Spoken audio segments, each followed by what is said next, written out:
is the second year that we've done this. Last year, if you were here, we did it very quickly. We inputted the priorities. We spoke for the residents. We inputted the priorities into the county's strategic planning retreat. So I want to start, as we always do, with a prayer and a pledge. Mr. Gray, join me in some prayer. Let's pray. Father, as we approach your throne this morning, we just want to say thank you, Lord. We thank you, Lord, for all the things that you do for us. We know, Father, that you love us when we're even unlovable. We thank you for that. And Lord, as we gather here in this community and we look to the future, we pray, Lord, that you be with us, you lead us and guide us, because it's obvious, Lord, we don't know what's going to happen in the next 5 minutes, but we know that you know the beginning and the end before it even happens. And we pray for your leadership and your guidance. We pray that you show us through this new year. We pray, Father, that you be with our leaders.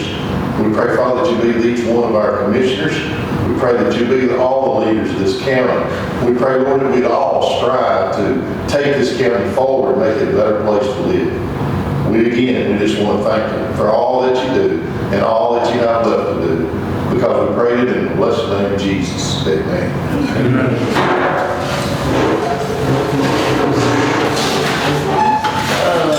I pledge allegiance to the flag of the United States of America and to the republic for which it stands, one nation, under God, indivisible, with liberty and justice for all.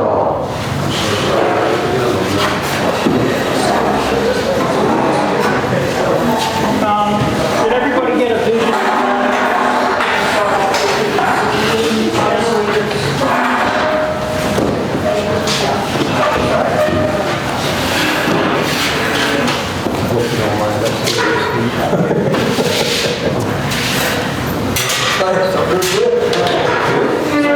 Again, welcome.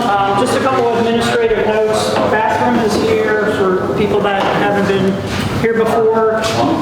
As I said, there's pastries and things to drink.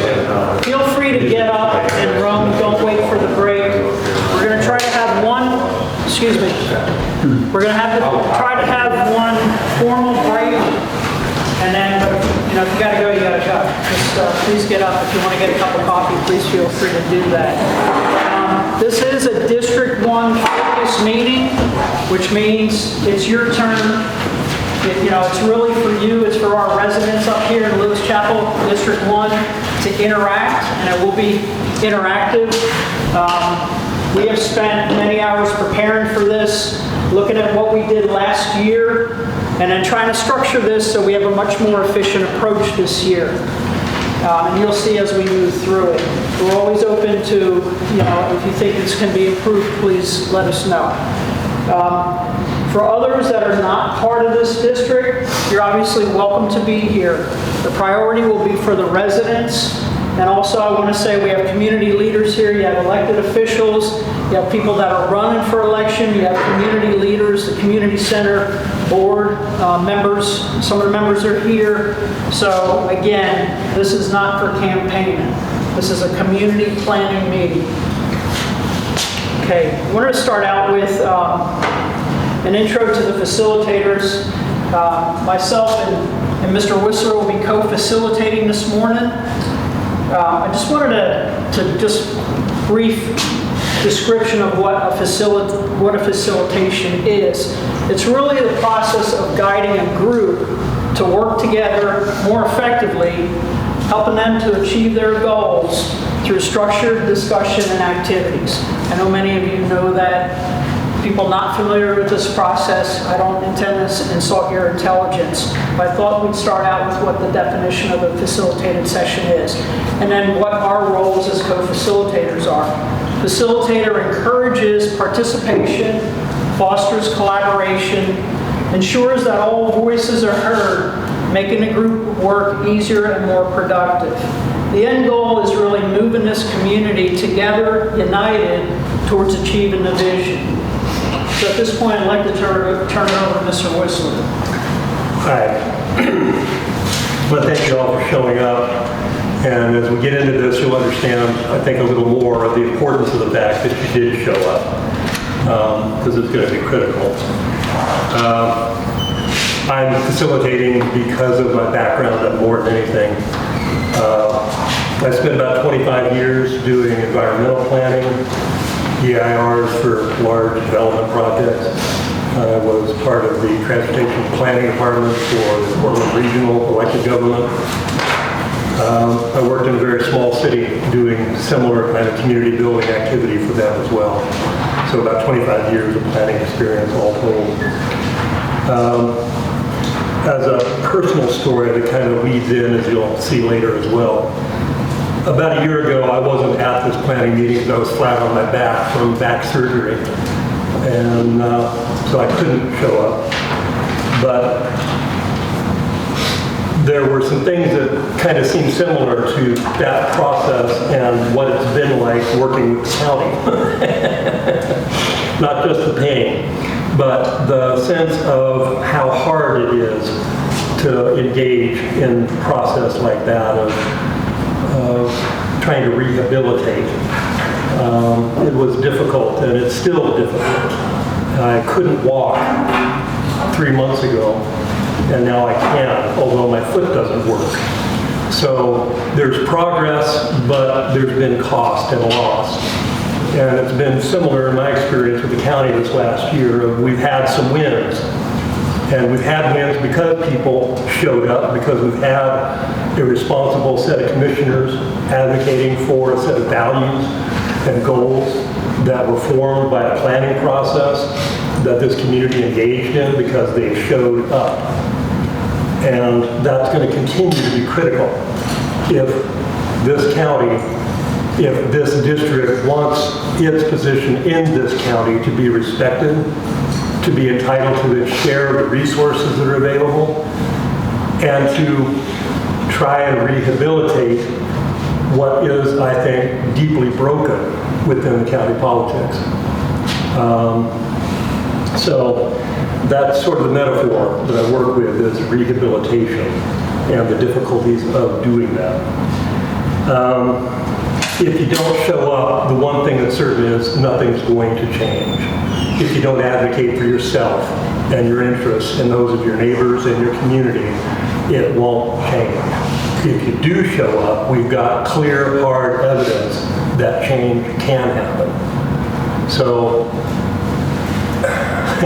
sometimes it feels really hopeless to put a lot of effort into something and have it kind of go south.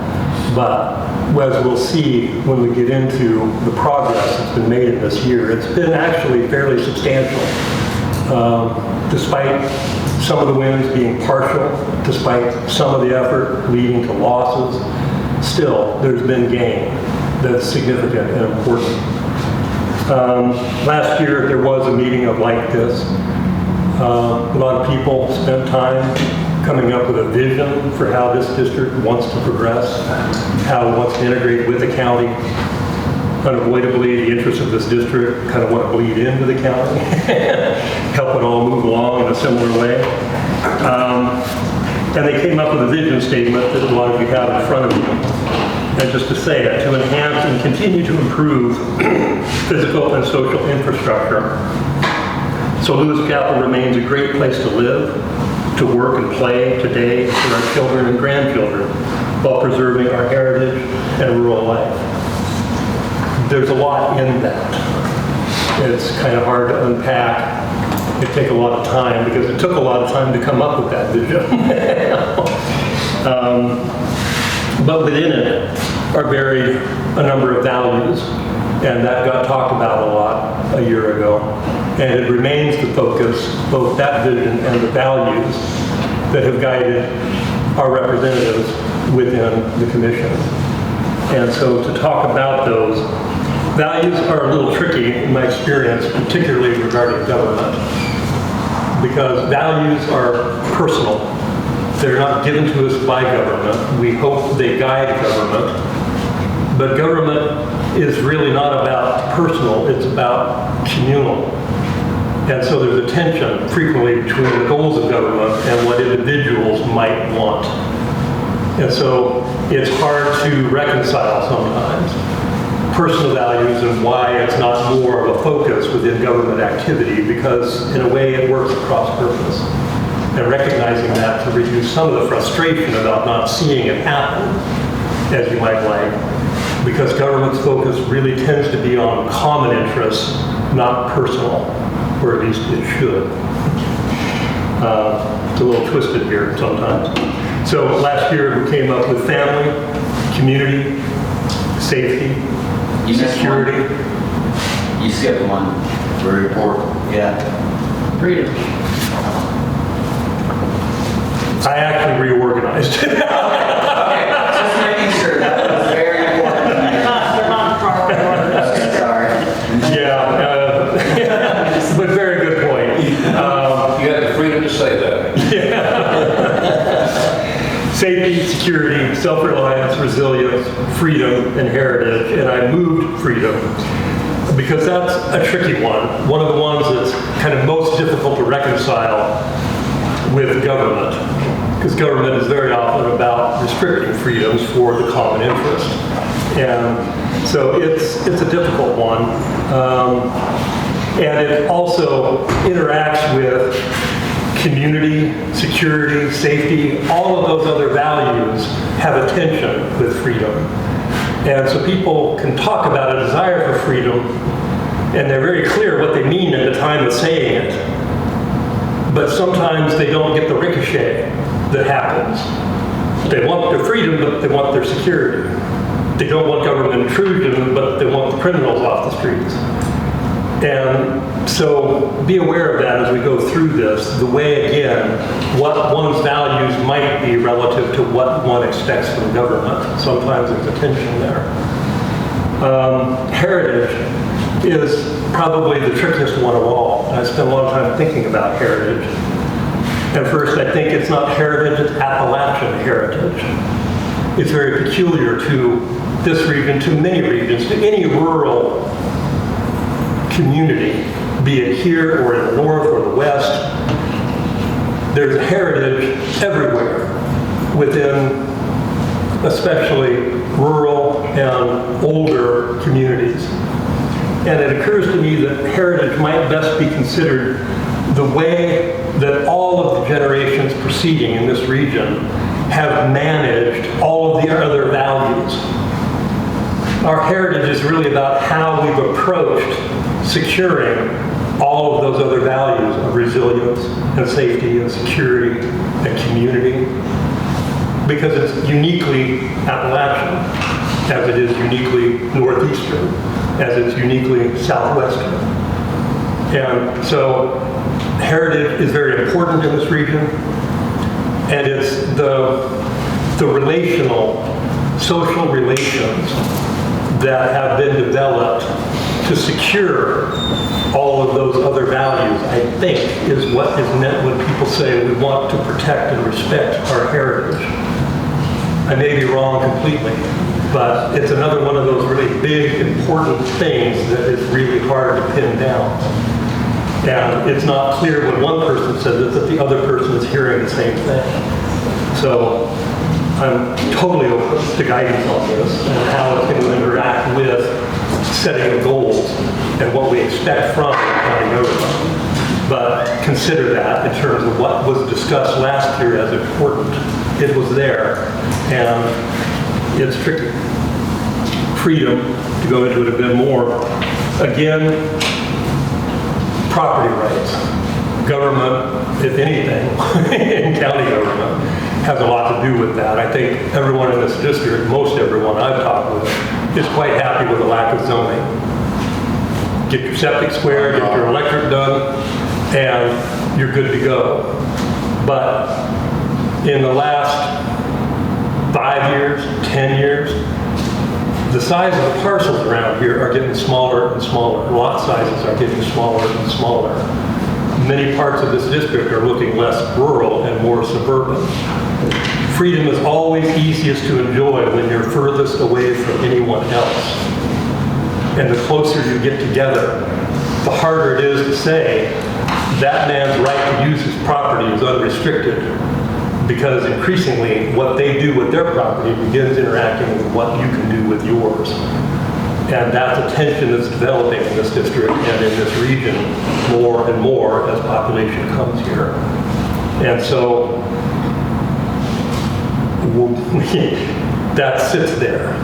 Development standards, zoning, some kind of means of dealing with the repercussions of the changes in land use that are occurring is something that is uncomfortable to talk about, to consider, and yet the repercussions of not engaging that question are going to become increasingly difficult. Someone wanted to open a dump in the district. And the only reason they didn't really succeed was because of federal standards that they'd had to comply with to operate the dump. But there was no state, there was no local, there was no county restriction on their ability to do that. Are we comfortable with that degree of freedom? I'm not. Now But there's an explosive storage facility in our community that's another example. because there's no commercial zone. Right. So freedom has a cost. Failure to engage in the issues of development and increasing proximity has a cost. And I know a lot of people have a knee-jerk response to the notion of development restriction. But I think you have an equal knee-jerk response to having a dump next door or living next to a blast zone that is undefined and out there. So that's kind of all I need to say about that. And I think that kind of is really the end of what I want to say about all of this. We spent some time corralling what came out of that meeting last year into a set of about 4 goals. And at this point, I'm going to leave it to Linda really to talk about the definition of those goals and how their articulation last year has guided her legislative agenda and the votes that she took as a number of issues came up in the county that touched on them. Linda? Yeah, I just wanted to maybe piggyback on a little bit about vision and values. So the other word that we had added to the vision was thrives, which wasn't when we prepared for this last week before the storm, before we had to cancel this. But I brought the packet that we used last year, and that word was thriving. We wanted not just a community to be improving, but we wanted it to thrive. So just think on what that means. We discussed that quite a bit, what it means to thrive, not just improve. It's got multiple dimensions: economic, infrastructure, physical infrastructure, people infrastructure. So we will be touching on those points as we move through. It's in fact part of the goals. Linda, Yes. excuse me. I didn't want to stop without asking. We have those values identified. At this point, is there any other value that someone feels is important and missing?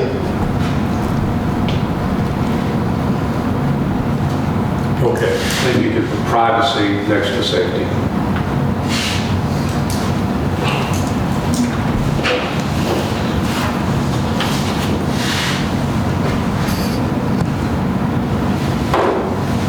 Privacy in what sense? Essentially, this most basic definition. I think a lot of us live out here in rural areas because we really don't want to be bothered by other people any more than we have to be.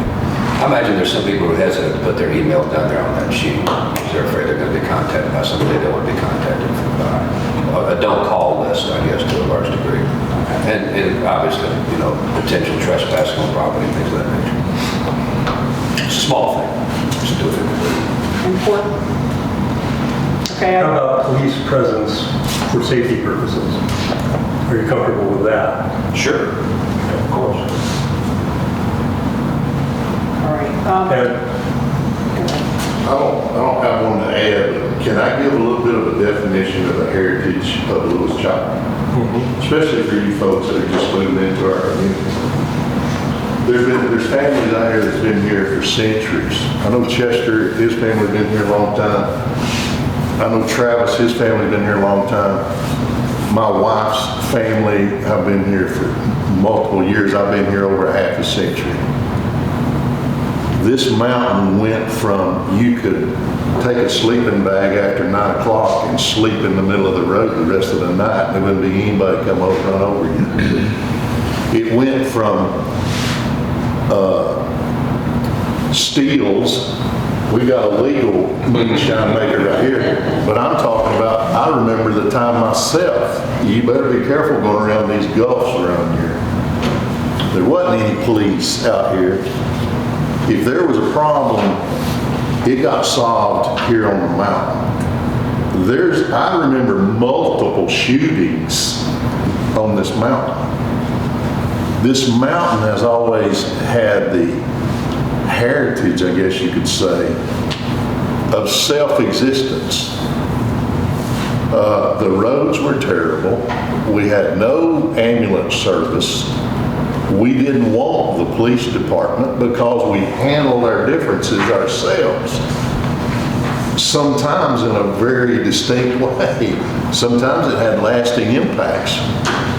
So to go from that to where we are today, I think us local people have been very receptive to what, I understand that maybe some of you have come from bigger cities, different environments, more community orientated, but this mountain has always, now I will say this, your neighbor may be a half a mile away back in those days, a quarter of a mile away, but if you had a problem, all you had to do was let your neighbor know and they would be there. It was like family, you know?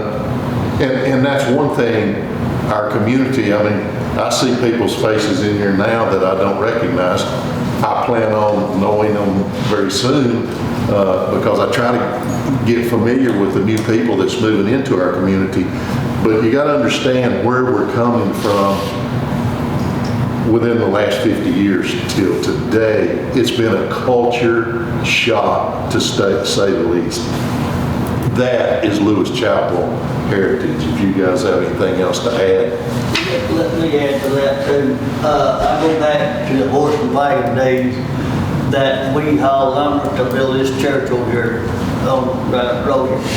My grandfather ran a sawmill, and I was raised by my grandfather. We had no lights, no electricity whatsoever, no TV, no telephones. And I'd walk about a mile and a half a day to go to school here in Lewis Chapel. And I was about 7 or 8 years old, and there was a house about every mile, I guess, or something like that, of where I walked from. And we were safe as kids to walk to that school. Nobody touched us kids because everyone wanted to take care of us. And that goes to show you from the time I was raised to the time we got now, that we live in a different world, a modern world that we, people like me, it's hard to adjust to see all this. But I'm saying you better respect and honor your privacy and what you've got, your freedom. And that's how I put it. So, something I wanted to add to this discussion here and facilitate some more thought from y'all. That was the past that you're all talking about, and that is definitely part of the heritage of this area, definitely of this mountain. But what consistent thread through there? It's not like the switch was flipped and then all of a sudden we got what we got today. But what I think was very important and something that needs to be preserved, and perhaps you disagree, were those social relations. Those social relations in the old days were very important. Neighbors helping neighbors, even though you lived half a mile away, 5 miles away. Everybody pulled together as a community. Everybody pulled together if you had a death in the family, if you had something going on your property you couldn't handle yourself and you needed help. We cannot lose that. Cannot lose that. Doesn't mean we have to just because we're in a more modern setting these days with newcomers into the community. That ain't going to stop. That's here.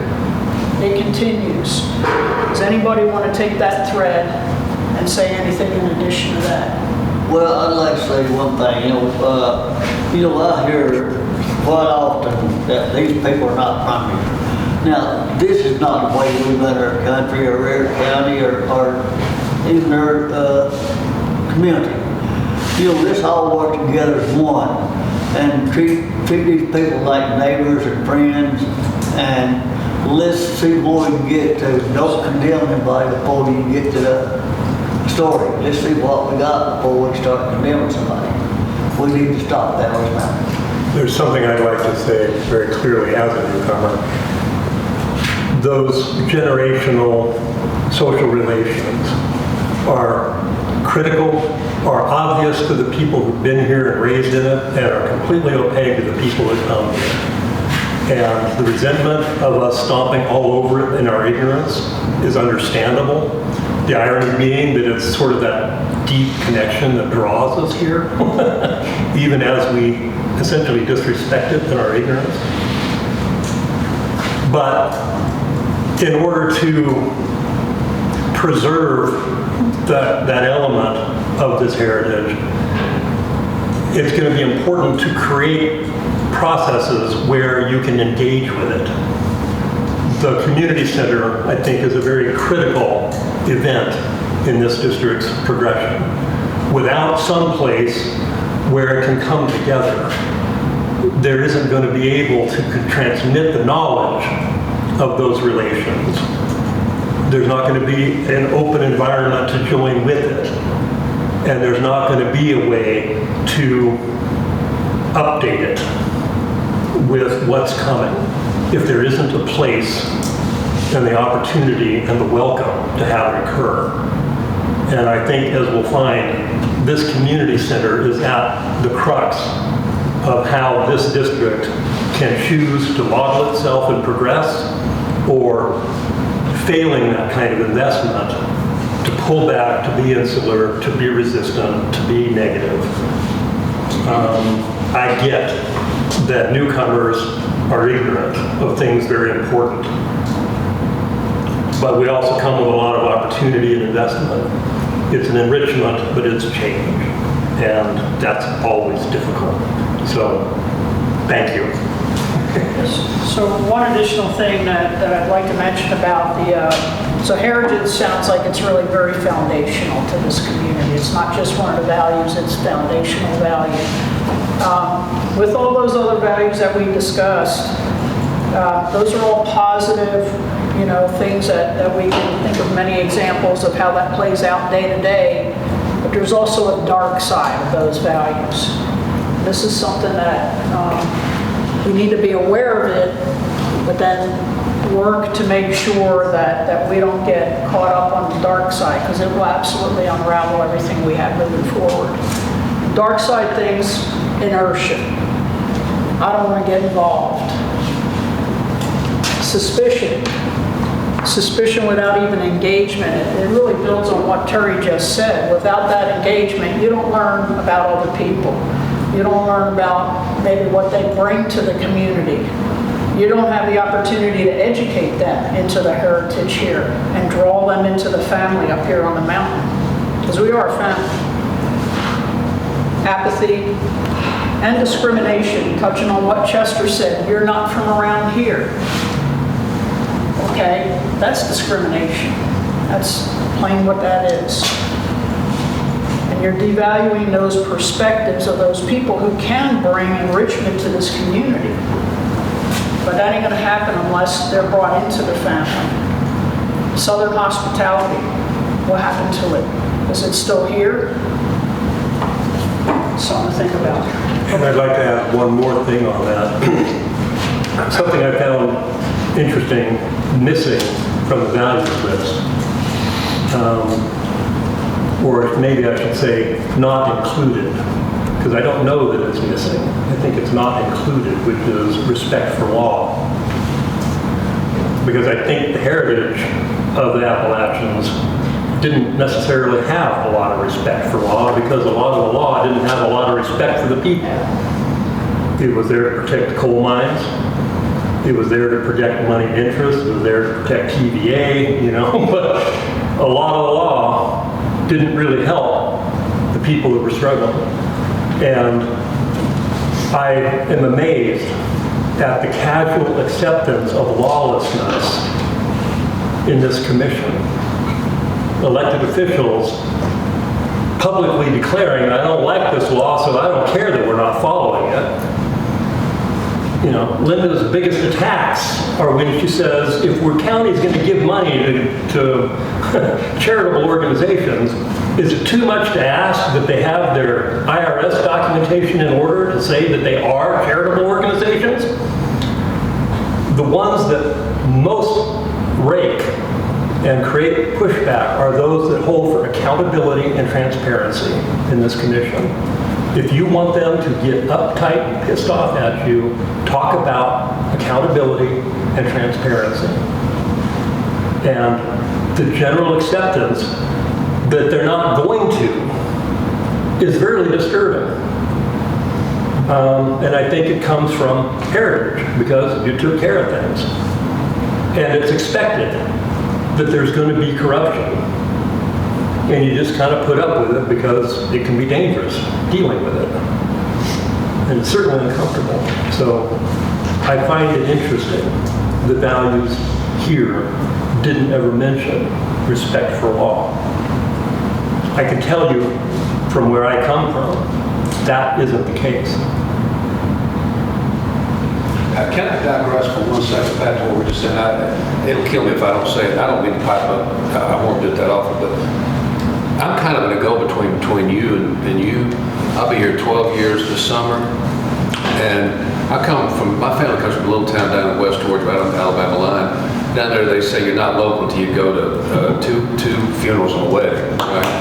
And you mentioned up in the Northeast. You think if you think if a cliquishness is just indigenous to this area, go up to the real Northeast. You can be 3 generations old up there, and you're still a newcomer.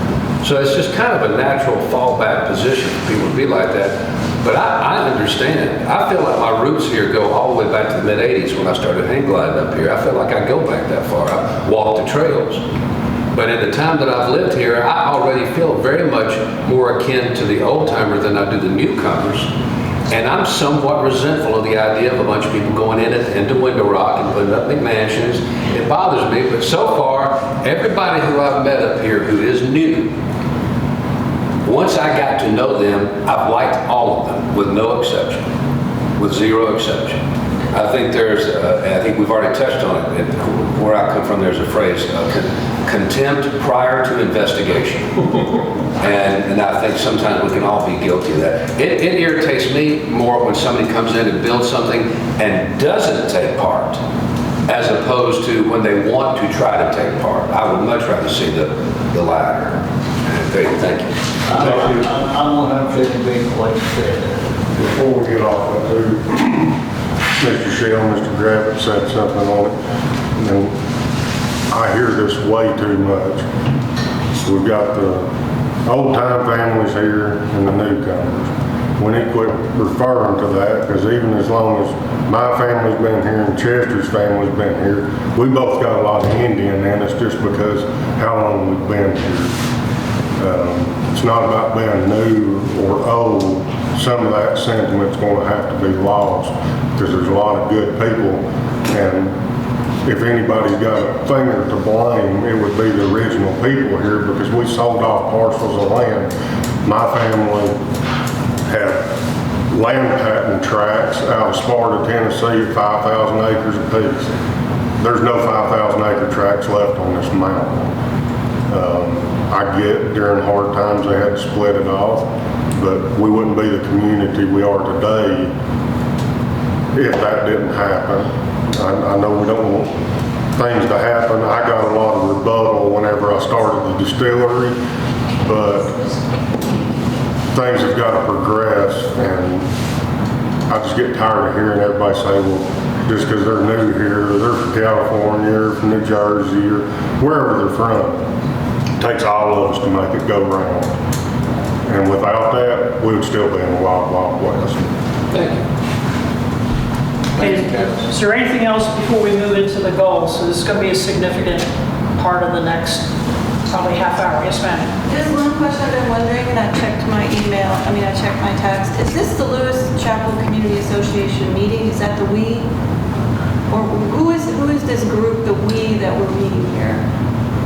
I don't know if it's District 1 county commissioner meetings for the, or is It's it a community meeting. the Lewis Chapel Community Association? Like what group? It's not, it's the community itself, the people who live here on the mountain in this district. Some of us are actually, there are some of us down in the valley where the district is portioned out. It's both. It's both. It's both. But it's this. I mean, you have representatives of the coalition, you have your 2 commissioners, we've got a county planning process that's about to start up to roll over us. So it's members of this community meeting within a community center managed by individuals that operate it at the request of the commissioners who need community input to go represent the district's interest in the county planning process. That's what's happening here today. So it's not just a government thing, right? It's really the people coming together in this district, Lewis Chapel District, which it involved, like when I started, I mentioned that there are leaders here from the community center, right? Board members. There are elected officials, there are people that are, just, part of the community in general here. So this is bigger than just the community association? Yes. It's bigger than the Yes. District 1 County Commission. It's also a community-wide planning process as part of the county-wide? Not, this is for District 1. This is for our district up here, people that live here in Lewis Chapel up on the mountain. Your Winter Rock and all the other places that are in District 1. No, it's not all the Are others. all the other districts doing that? No. It's not a We are the only district out of 9 that does this. And you're going, because you guys initiated it? We did, because we thought it was necessary. Last year, when the county decided to do, they call it a strategic planning retreat. I'll talk about it a little bit more in depth later here during the whole process. But we wanted to get input. We, the commissioners, wanted it, last year it started with the commissioners. We wanted to get input from the community so we can inject that into the larger county planning process. That's how this started. But this is a community, the way it was pitched was a community process, because it should be the community. But we don't want cliques and factions. We want the family that's up here on the mountain in this district to be, driving that plan, driving the priorities. So there's a county plan that's being. Well, I'll talk about that later. I wouldn't call it a plan. There's This is going to Yes. funnel into. I'll talk about. This is the tension between government and community. That the county has its interests, as it appropriately should, that transcend maybe the district's objectives and interests. So the district is free to help itself. And in fact, as we'll see, last year it did a number of things to do precisely that. But there's an intersection between this district and the remainder of the county and the resources that the county has available to help improve the county, the district, the roads, the water systems. And so part of what we'll see is there's a kind of we're not waiting for the county to come up with a plan that has District 1 as a component, because I don't have a lot of faith that the county is going to come up with a plan that achieves much of anything. And yet this district has values and a vision and goals that can be addressed on our And as own. I walk through these, I'll be talking about, Terry mentioned wins and things that weren't really wins, maybe they're partially accomplished, and then there are like things that are like total failures. And I say, I don't like to use the word failure, the things that just weren't accomplished. And, I'll talk about, because some of those things the community needs outside support to accomplish. So we may have a goal, a lot of things we can do ourselves, and when I walk through here, we've achieved a lot ourselves. But then there's things that you need, like your government, to support you to do. Infrastructure is a good example. So, I want to make one more thing clear. Lewis Chapel Community Center and District 1 of Sequatchie County are exactly the same on a map. So the community center is the home for District 1 of the county commission districts. Does that help? Yes, no, and they're geographically the same thing. They're geographically Two the different same thing. entities on Yes. the commission's district, and that's a political civic, Yes, but as opposed to a nonprofit Yeah. organization. Geographically. They're really not, they're two different entities, but Agreed. geographically in the same spot, Yes. with the same interests, yeah. Okay. But they're separate. Yeah, she's got that. Before a year and a half ago, they were conflated together. It was very confusing. Okay? And there's actually conflict of interest when you conflate the two. When you add, when you try to do both things out of one organization. That's why a lot of things didn't get done. Okay, so I'm going to talk through, these are the 4 goals that, if you were here last year, you're welcome to look through the charts from last year. If you'd like to do that afterwards or during a break, I'd be happy to go through them, and explain if you'd like that. But these are pretty much the 4 areas that when you take all that stuff we talked about last year, and we did short-term, long-term goals after we went through the, from vision to, values, and then we looked at gaps and what we wanted to do up here. These are really the 4 buckets that those goals condensed into.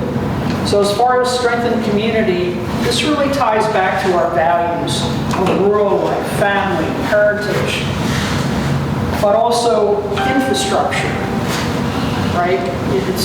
You can't, you need community center, you need infrastructure. It's not, values out there alone don't really necessarily get anything done. It's a good foundation, but you need infrastructure if you're going to accomplish goals. So what happened, what are some of the really big successes? Really the revitalization of the Lewis Chapel Community Center. That was huge. There are a lot of issues. I'm not going to go into detail, and I know Terry will pull me up out of the rabbit hole if I do. But they are now a fully legal and certified 501c3. Okay, fully operational, fully legal. People can make contributions. They get a receipt. They can take that off their taxes, but they know where their money's going to. Everything's accounted for. There is accountable leadership in that organization. Then also, representatives advocated for and engaged to improve the community center infrastructure and its use. And that's really something that the community, small numbers allow this to happen. Larger numbers will get bigger goals accomplished if we focus on that. Larger goals. Look at this place. It needs renovation. We need people to volunteer on committees to do that renovation. People to volunteer on committees to do the activities that bring the community together that we talked about earlier. Okay. Also, things that have to do and strengthen community were this community advocated and submitted resumes to fill the Sequatchie County Area Agency on Aging and Disability. In fact, the 2 positions that we have in the county on this, it's a 10-county sort of thing. So, there are representatives in the region from other counties. It's based on population. We get 2. We generated that here in this community last year. Those positions have been unfilled for years. There was no representation. We have a large and aging population across the county, but also up here. We need a lot of those services. We identified this in this planning session last year. So we advocated for that, and in fact, the District 1 resident is filling that position and doing a tremendous job. Has been lauded for the work for her husband and the engagement that they've had to bring services, not just up here, but to the county, because it is a county position, but that person being from District 1, we understand and we get input into their planning process. She's not here today, unfortunately, but we stay connected with her.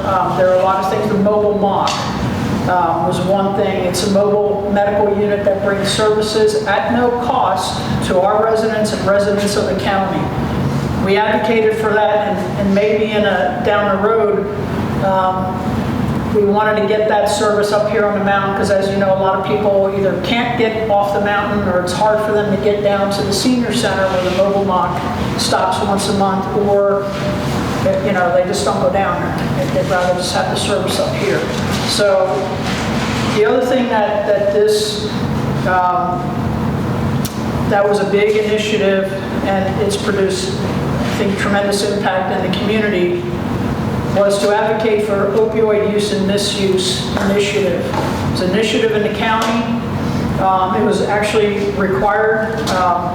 The leadership comes from this district on that committee. There are resources that committee has spearheaded for this community. If y'all don't know, there's a resource, behavioral health resource that comes to this community center once a week down in the valley, and then we were able to negotiate with the state regional health department representative for opioid abuse, and we got that resource also in the county. District 1 pushed that initiative. We have managed to clean up quite a bit in this community. If y'all didn't know, we are one of the hot spots up here. There was and it's an effort not just on one person's part, but it's several people working together. The law enforcement, the sheriff's department, volunteers in this community. Those committee members and the resources, or their planning and focusing on gaps in the county services. There are 4 people that sit on that committee from District 1 out of 7 people. So this is something that the community did. We took that on. We volunteered to stand up that organization, and there are a lot of good things coming out of that. Still much work to be done. There's also a recovery support group that meets here it's one Thursday a month, and then 3 other community centers on the rest of those Thursdays. That person also sits on that committee, and that person volunteered to bring that service.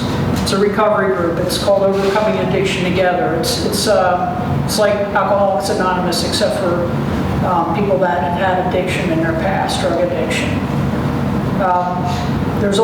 We have supported a recovery house. These are for people that are transitioning from jail or a treatment program to be able to transition to a normal life in the community. That has recently been contracted, and that should produce some results here in the near term, we're hoping. We also track period data and focus on hotspots. The second one is strengthen physical and social infrastructure. Is there any good comment on that first one at all? And I'm not going to list there are other things that are happening obviously in this community. I tried to just highlight some of the bigger things that the residents here are pulling together, getting engaged either in government or the community center or some other organization that through their efforts they have made improvements here in this district. I want to point out 2 things. One, there's a tension between the county and the district. There's an emphasis on providing services in the valley, concentration of the county's resources in the valley, because it's central. And that made sense perhaps, but as this district is growing, which it is, becoming a much larger part of the economic vitality of the county and the population base, there's a need for services here, not in the county. And so that's a tension that's going on that we're fighting. Secondly, I wanted just to point out, for instance, the Halloween trunk or treat. It's things like that. The pancake breakfast we're looking for a chili cook-off. We're creating the box out there for extra food and a little library. There are a lot of little things that need a home in the community. And this finally serves that purpose, and more of them will come up. But it's going to depend on people showing up. That's a recurrent theme for all of this, be it here, be it in the commission meetings, in the county meetings of the committees. Showing up is going to be critical.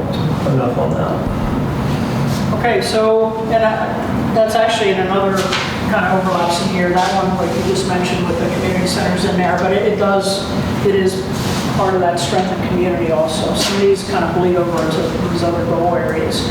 So the second one there, strengthen physical and social infrastructure. This really ties to all the values that we talked about. It's the foundation. Those values are definitely the foundation, especially in the social infrastructure part. Some of the people services, if you want to categorize them, would be medical, behavioral, and that maintenance of community, that social piece. Physical, I think we can all identify with. It's really like roads, water, power, communications, waste, that kind of infrastructure, physical infrastructure. We've had partial successes here, and there's still obviously a lot of work to be done. A couple of years ago, when we had that big snowstorm, there was almost no snow treatment or removal up here. Y'all remember that?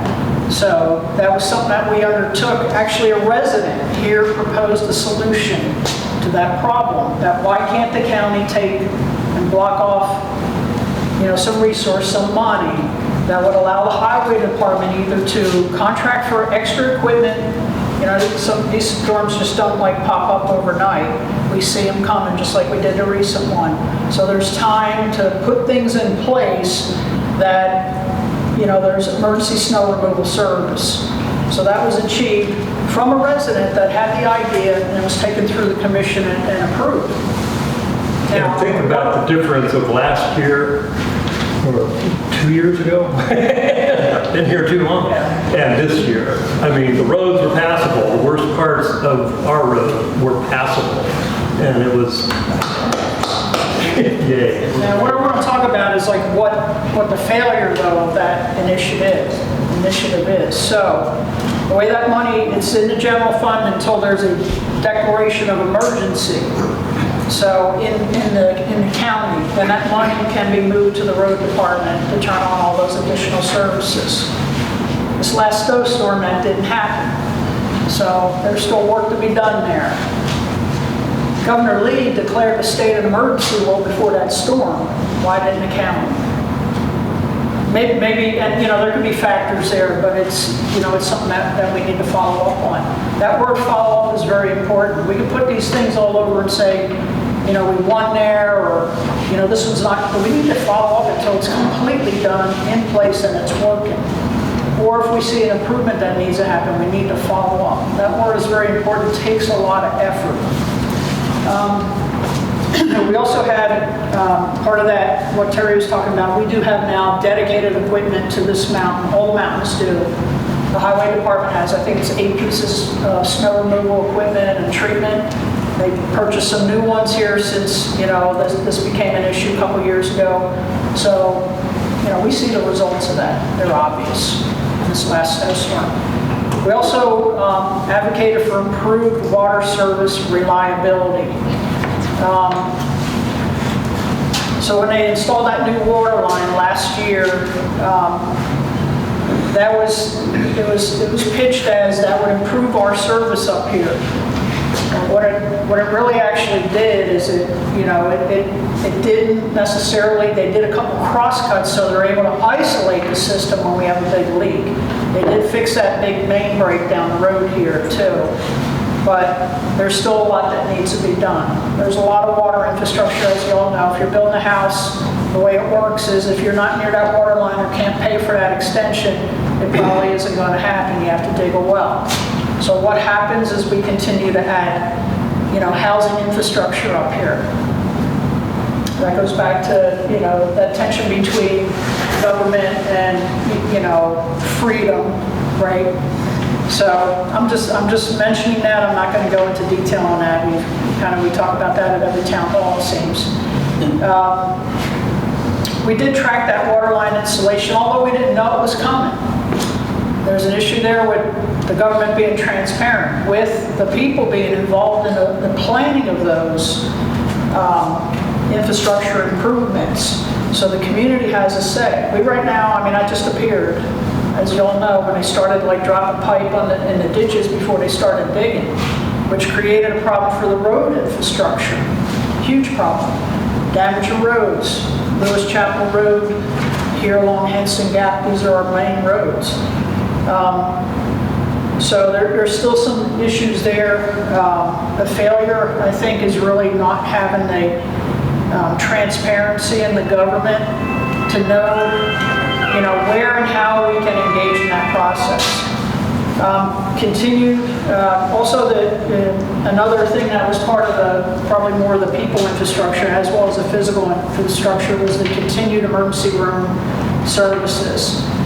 The wins there was a contract now in place to continue those services because the old contract was up. You'll remember it was a very painful process. Again, I think the failure there was not understanding and not pursuing a procurement process. How would I put it? That's really the way to do a procurement.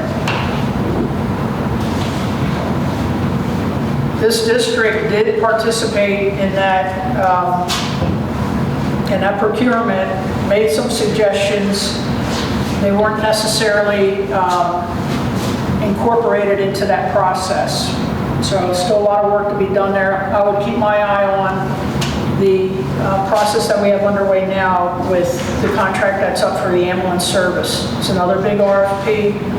We should have the opportunity to do that one right, not cause all the hate and discontent and all the wasted time and resource that we have with that other process. This community has been engaged in that process to the point of actually writing draft RFP based on another example. We've talked about that at our town halls. And then also inputting on that committee.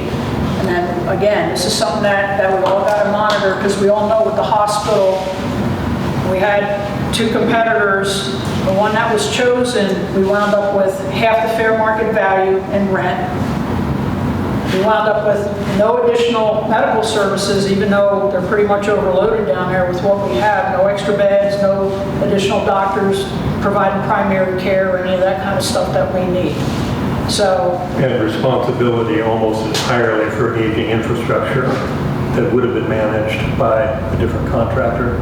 yeah, well, and then the county got stuck with all the, even though they said it was a triple net lease, and we pointed out that there was, triple net lease means outside and inside. County got stuck with the roof, the building outside, the parking lot, all that. Those are like huge expenses, including the HVAC units, which are, it's all the expensive stuff. Okay, the other thing that was really important in here, there's a lot in this section. I think the other ones move a little bit faster, but an integrated road plan. We sat down and we looked across, and it, we really, with that water project going on, where the utility was, the road supervisor didn't even know about it when that project started, but then they started digging. We started having issues with, the roads because of this project. There's the SVEC substation, another project which is still an ongoing issue that's not solved, where the parts of that road are totally destroyed. Winter Rock and actually the cut on Henson Gap. Water project pretty much had progressed along Henson Gap. Those are pretty much, most of those issues have been corrected or resolved. There still remain issues with the substation project and the impact on our road infrastructure. District 1 came up with what we called an integrated road plan. We said it's not just, what are all the problems that we're having with this infrastructure, which would result in the taxpayer picking up the bill when damage is caused. So we said, well, we'll look at all the different things. How do we get extra funding for the roads?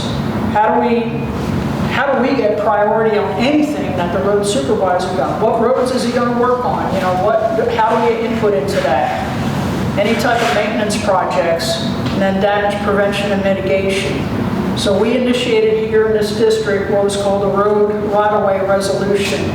There was no process. Even if you're a private citizen and you decide that you're going to, do something to your property or in that road right-of-way, you didn't have to do anything. You did the project. But if you damage that road, nobody's going to, there was no process there to hold people accountable.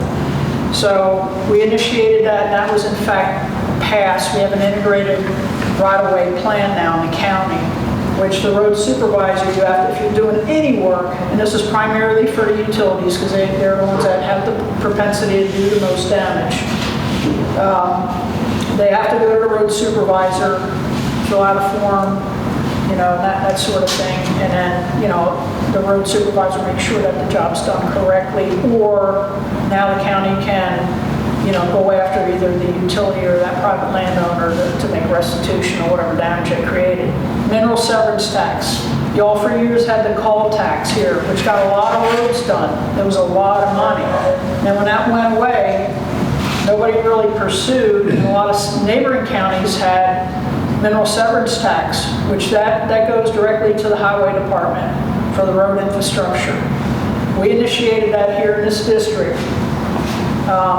It was unanimously passed in 2025. The failure of it was, however, is the government didn't send the resolution to the right people.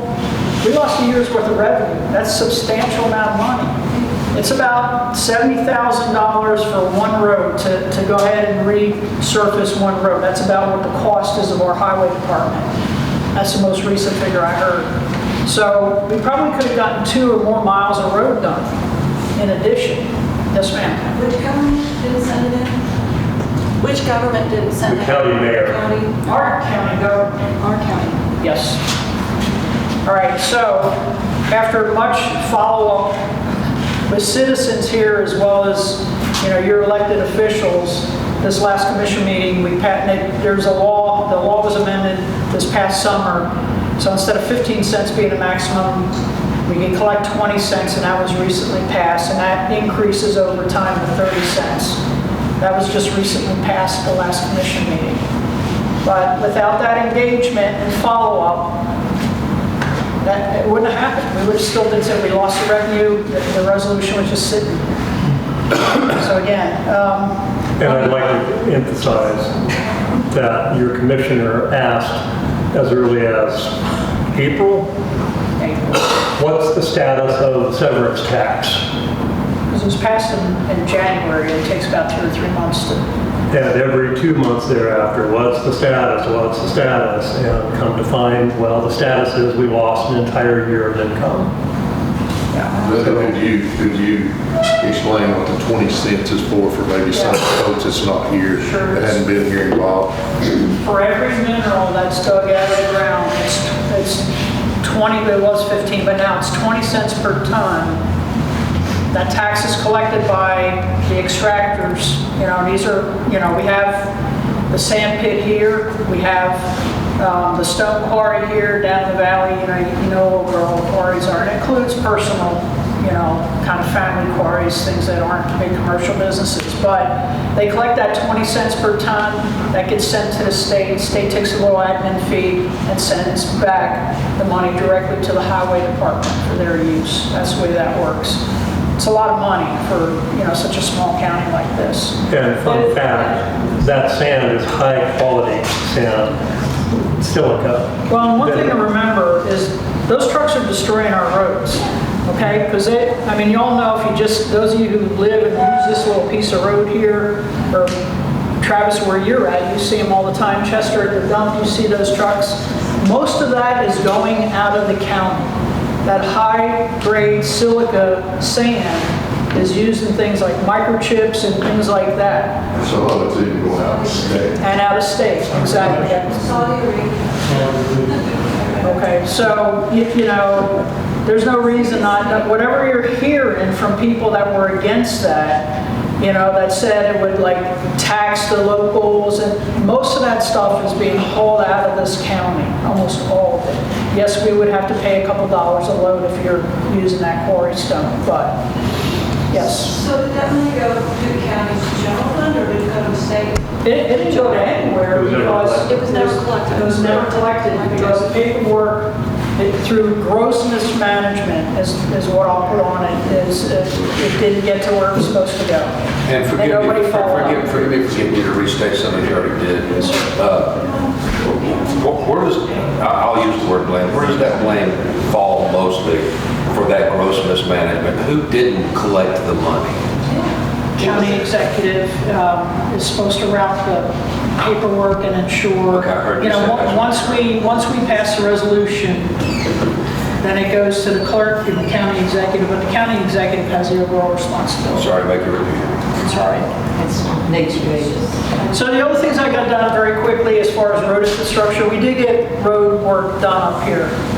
We sat down with the road supervisor, we did it again this year. We'll be talking about it in town halls, but Shadowland, some minor repairs on Window Rock, Right Lane, Henson Gap Road, 2.75 miles, didn't get finished, and then Forest Knoll. That's a lot, that's the most we've gotten in years from what I understand. Okay, and then this year at the next town hall meeting, Eric will be here to talk about what we're going to do for this year, or what he's going to do for this year. We also worked with the state legislators for that, Henson Gap Road from the sand pit down to the valley. It's in terrible shape, has been for many years. They did get it on the state list, but in the end, there wasn't enough money at the state level, so they just decided to work on state roads only, because that fell off the list.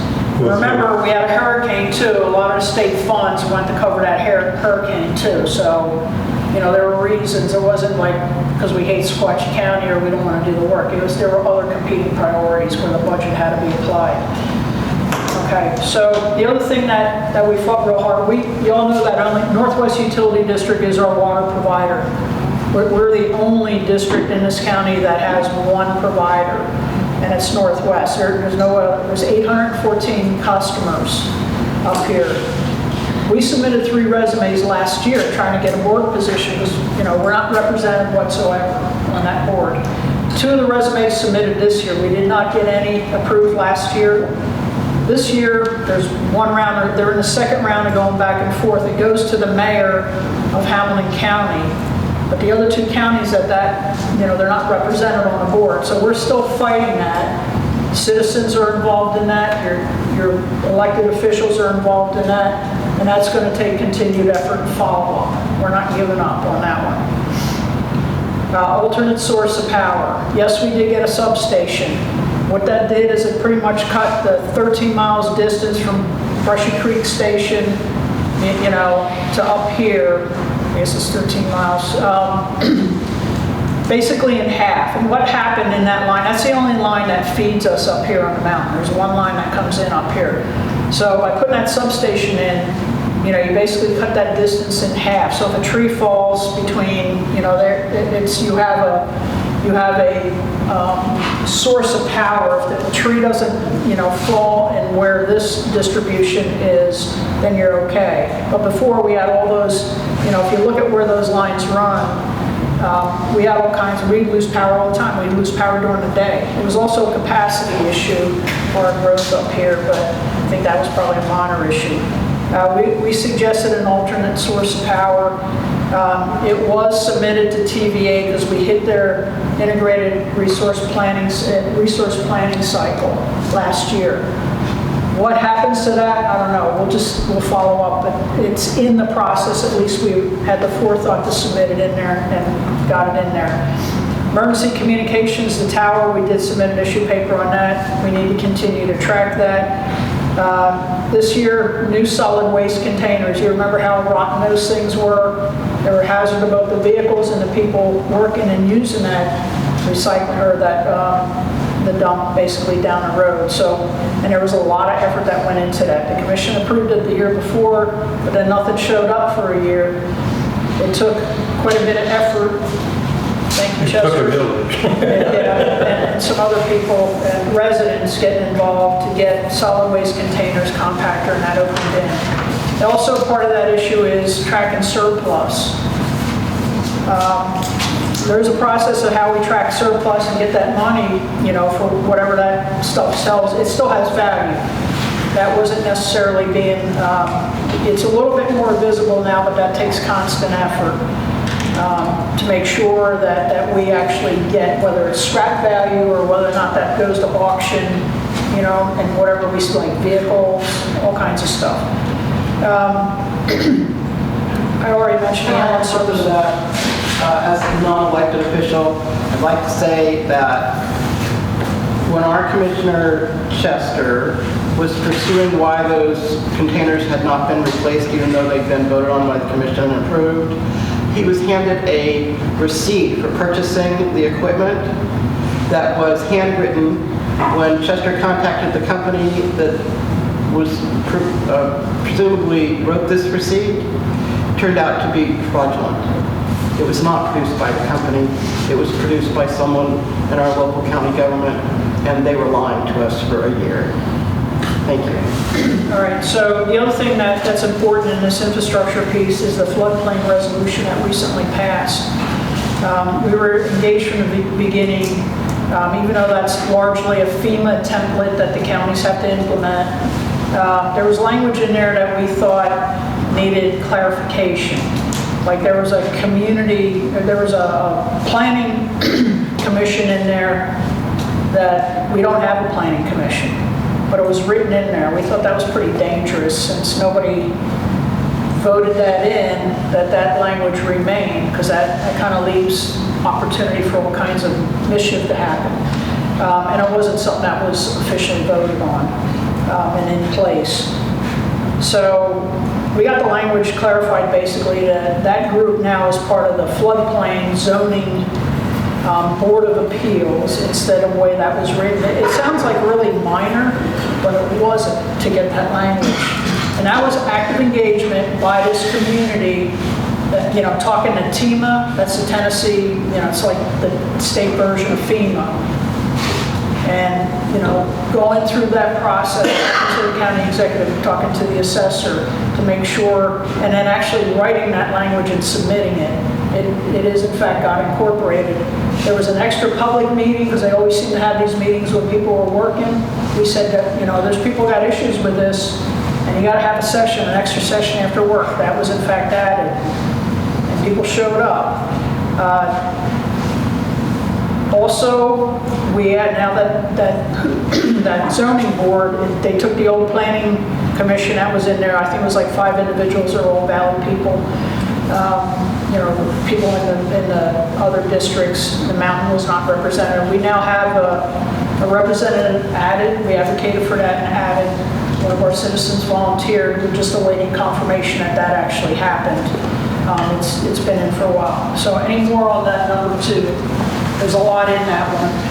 I'd like to add an observation.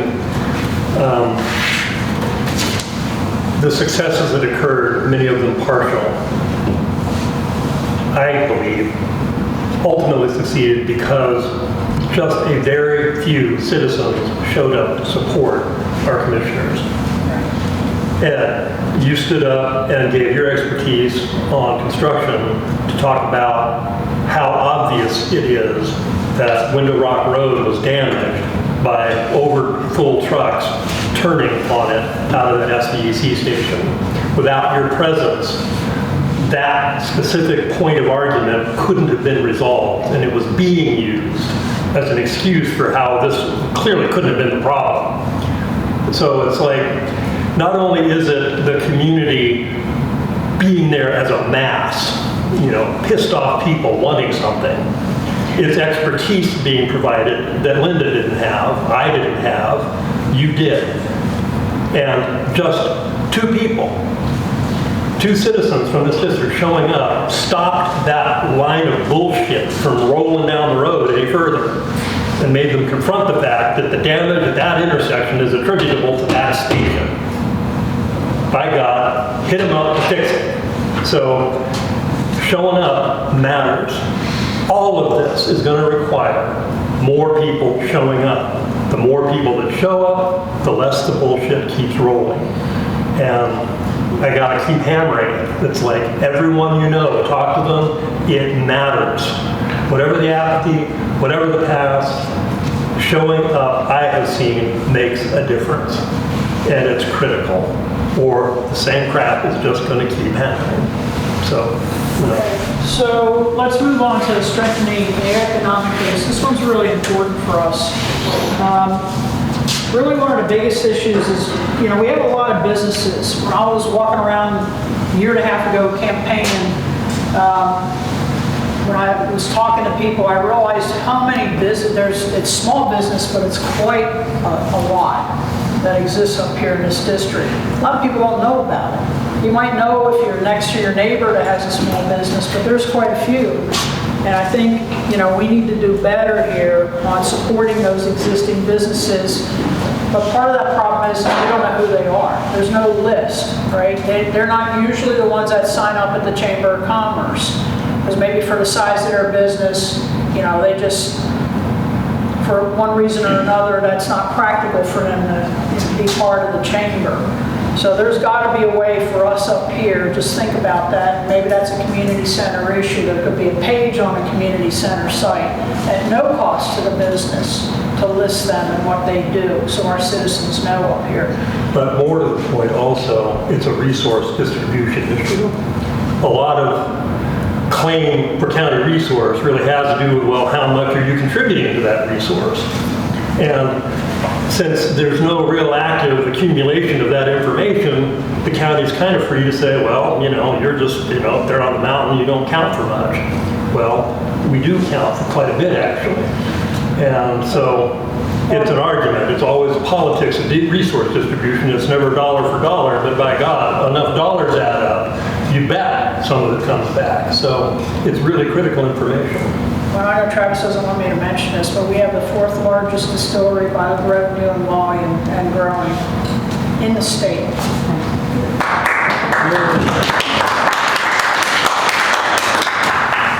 So, Congratulations. all right, so the other thing that we did is we looked around and, our kids, like, where were our youth, the high school kids, where do they go for jobs? Jobs is a real issue just in this county, not just up here.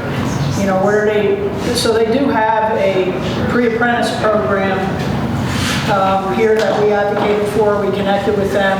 We need to do better there, I think, because we did contact a few businesses. Not something really that commissioners get into, but it's something that the community can take on and make sure that the money stays here. The kids can, if enough businesses knew about these programs and participated in with the high school, there's some certifications that those kids can get up here on the mountain, and then also, perhaps even land an apprenticeship with one of our businesses up here. Keep the kids here, keep the job opportunities for them here, and then keep the money here in the county. We also, last year we talked about farmers and promoting agro-tourism. There's successes there. I think there's a greater awareness. We don't have, I don't think, any century farms up here. Is that right? I don't believe there's any. What's a century farm? 100 years. They've been in existence. The families have had them for 100 years. So they've been recognizing the ones down in the valley. I don't think we have any yet. But yeah, we're probably We close. probably do have some, but we haven't engaged in that. Okay. Just now. I think it was the Johnson family, was it not? Chester that had a century one up here. It's now across 111, but before 111 existed, it was there. And they should be old Harvey barn up on the county line. It's an old barn. Okay. So I think part of that issue, though, too, is the perception that it's a valley thing. Sometimes people want to participate in that. Okay, so the one thing that I think that's been progress made since last year, the community center's taken on standing up a farmer's market up here. There is one down in Dunlap, but y'all know they don't really have a lot of fresh produce. We grow a lot of fresh produce up here. Individual, small farms, and, that's starting in April, I think. What we talked about. Okay, so, that's something that y'all see, I guess, advertised, and then again, it's going to take organization, so volunteers to join that committee and then get that going. That's not just for our residents. We have a lot of people visiting this mountain every week.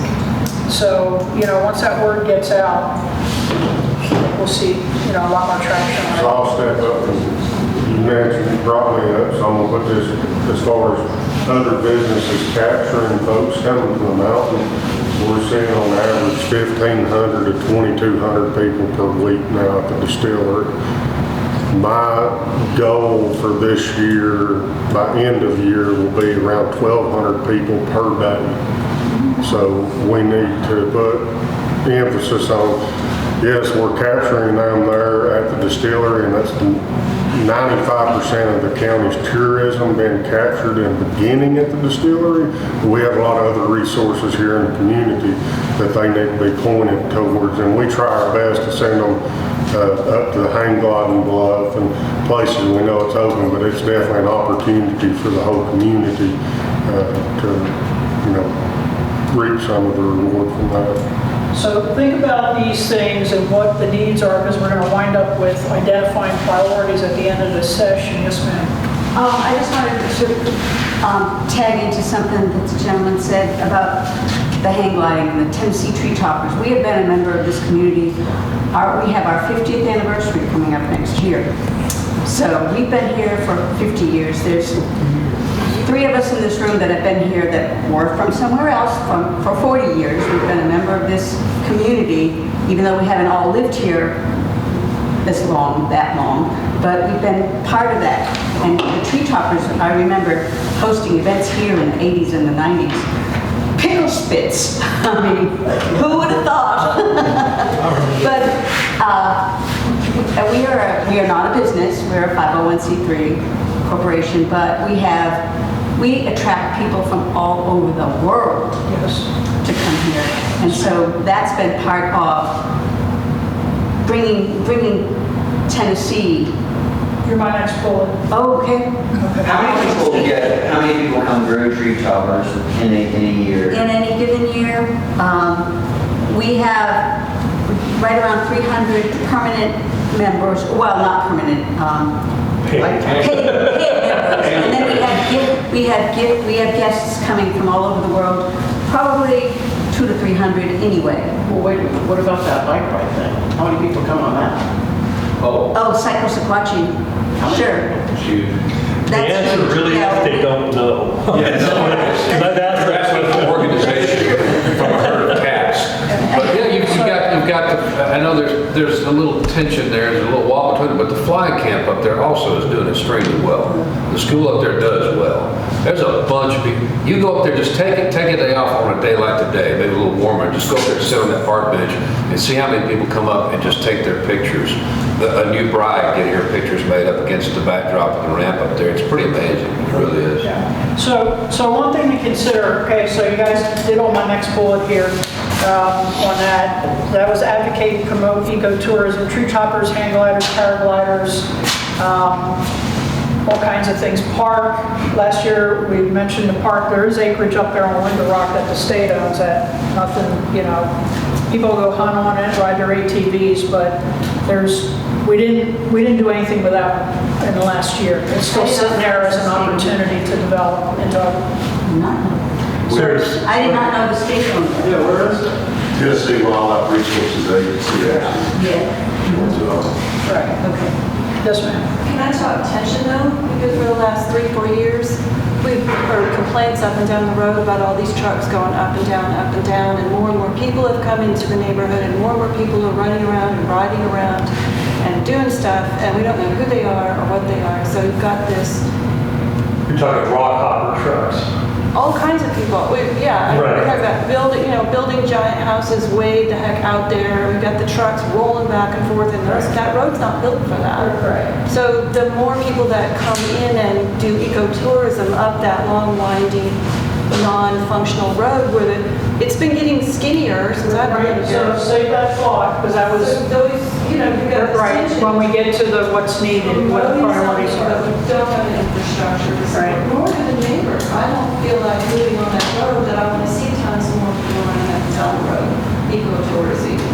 I mean, this is not going to be my personal choice, so. There's going to be tension between all these areas, right? So, Before we get all excited about sending people up to the ramp, they'll consider. okay. Also, the I Cumberland, missed it. I'm just saying, it's a lot of.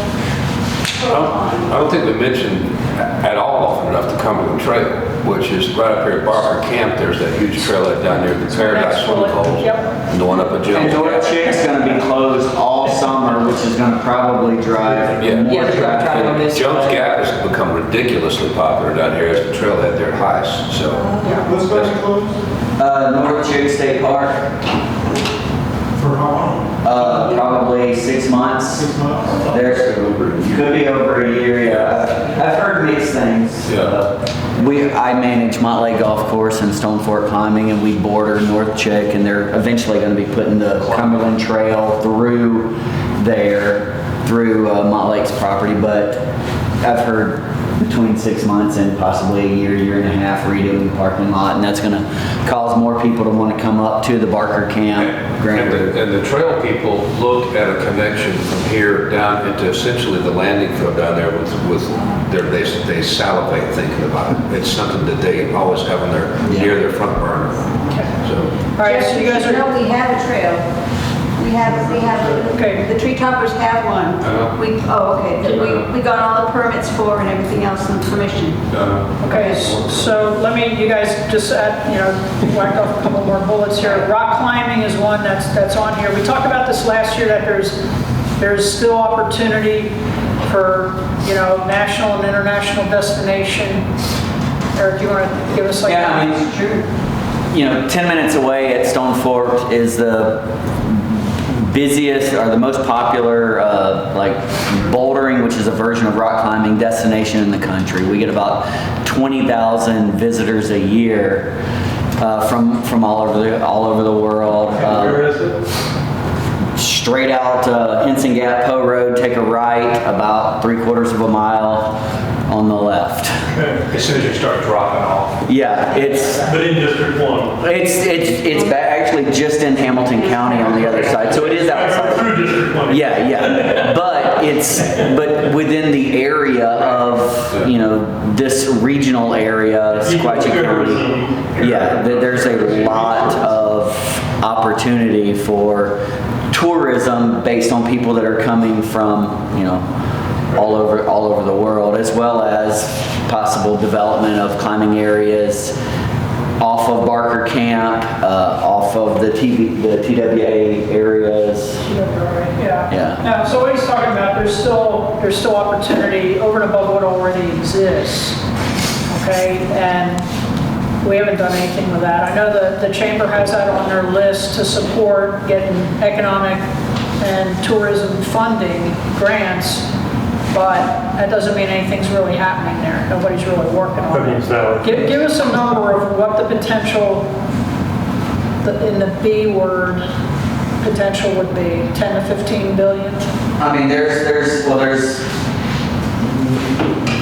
in a comparable area in Kentucky that I lived in for a while that had a lot less climbing potential. They were having economic studies of, 10 million annually brought to a small community of Slade, Kentucky, which can't handle the infrastructure of what Dunlap can handle. So there's a lot of potential there for, tourism in the rock climbing world, and there's, thousands of miles literally of cliff in Sequatchie Valley on either side of the valley for potential, outdoor recreation development. Yeah. So we get these grants, but these kind of studies and everything that would advance that type of economic input into this community, not just this community, but into the county, it's just not being worked.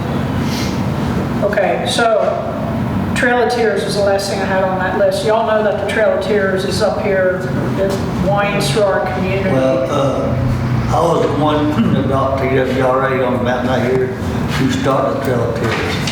The one with the first, Right. started. But I'm saying we don't really advertise it up here. There's a couple of signs that point people up here, but there's, It points them into a general direction. This says Yeah. original route, and you never know and exactly then where you that get up route is here and you're supposed like, to you don't see any more be. signs. Yeah, unless you go down to the Coco's place, you don't really understand what the trail is. So anyway, at this point, we thought we'd build in a break. Because from here on out, we're going to do this strength and civic engagement, talk about that, and then we're going to go into what are the priorities for 2026, 2027. So that's all these things you did discuss, and then we need to organize them on the law here. So let's take a 10-minute break. Thank you. Percent. Some people gotta go. I know there's other competing priorities since we had to reschedule this from last week. But the last area we want to talk about is strengthening civil engagement. We've already covered a lot of this as we were talking about participation, volunteerism, that, from, multiple sources, engagement with the county officials, the community center, people volunteering to do things there, just the community in general, standing up for important issues and going supporting your elected officials in front of the whole commission or public hearings or whatever the venue is. This is going to be, probably out of all these goals, this one is so key to us advancing. And we talked about successes and failures. This one is so important to not just gaining more successes, but the size of those successes, right? Which really is the impact that we have on this community, the good impacts on the community. One of the most important things that your elected officials have, their biggest responsibility is to advocate and show that they are good stewards of tax dollars. I mean, that's the primary responsibility of the commission. I mean, there's some required services and things by Tennessee state law that we're required to have in the county, and, like the ambulance service, that sort of thing, and, making sure that ambulance service, when the contract is getting ready to come up, that we put out an RFP and all that. But good stewardship of those tax dollars. And I think we've engaged in those issues where we thought that was threatened, or where, tax dollars weren't being wisely spent. And there's like a long list of these things. We've been accused, and I'll just specifically focus on myself in Chester right now, county commissioners. When we vote, that's the thing that we look at. We do our homework, we go in there, and a lot of times we don't get a lot of notice that these things are being discussed. I mean, all of you who participate or watch that, and watch when the agendas come out, and then other things that happen at the commission meeting that aren't on the agenda necessarily, or if it's in the committees. You see how that process is not exactly a well-oiled machine. Agendas? What are agendas? Some agendas, like the last meeting, weren't even, it's a requirement that 48 hours notice for meetings, and then agendas should be published, that sort of thing. And the last meeting was a typical example where that just didn't happen in one of the committees, and there were some important issues. So emergency room lease, we already kind of talked about that when we stood up, and we were looking at that from a risk perspective, and all the things that the county got settled with, and the little bit of lease money that we got, it could have been a better deal. And then also we were looking at the risk in that lease for potential expenditure, of taxpayer funds. So, like, for example, cover a new roof. Maybe it be where the ER is. That's just one example, but there were citizens that got involved in that at those numerous meetings that we had during that whole process. I think it was, that was the plus side of that issue. The negative side was I think overall the county made some poor decisions, and we lost some opportunities. Ambulance contract, that procurement's underway. Hopefully we'll do a better job with that. But, you all need to stay involved with all these issues, because they all somehow are connected to taxpayer money. We drafted and supported a county donation policy for nonprofit organizations. This is already talked about, Terry talked about, like, we can, by law, donate money, taxpayer money, and we've done every year for years, but those organizations have to be legitimate, which means they have to be in compliance with the law, and the county has things that they need to do that's in compliance with the law. That's an ongoing fight, and actually I got a phone call today on that topic later. That's a significant amount of money. I mean, it's over $400,000 a year.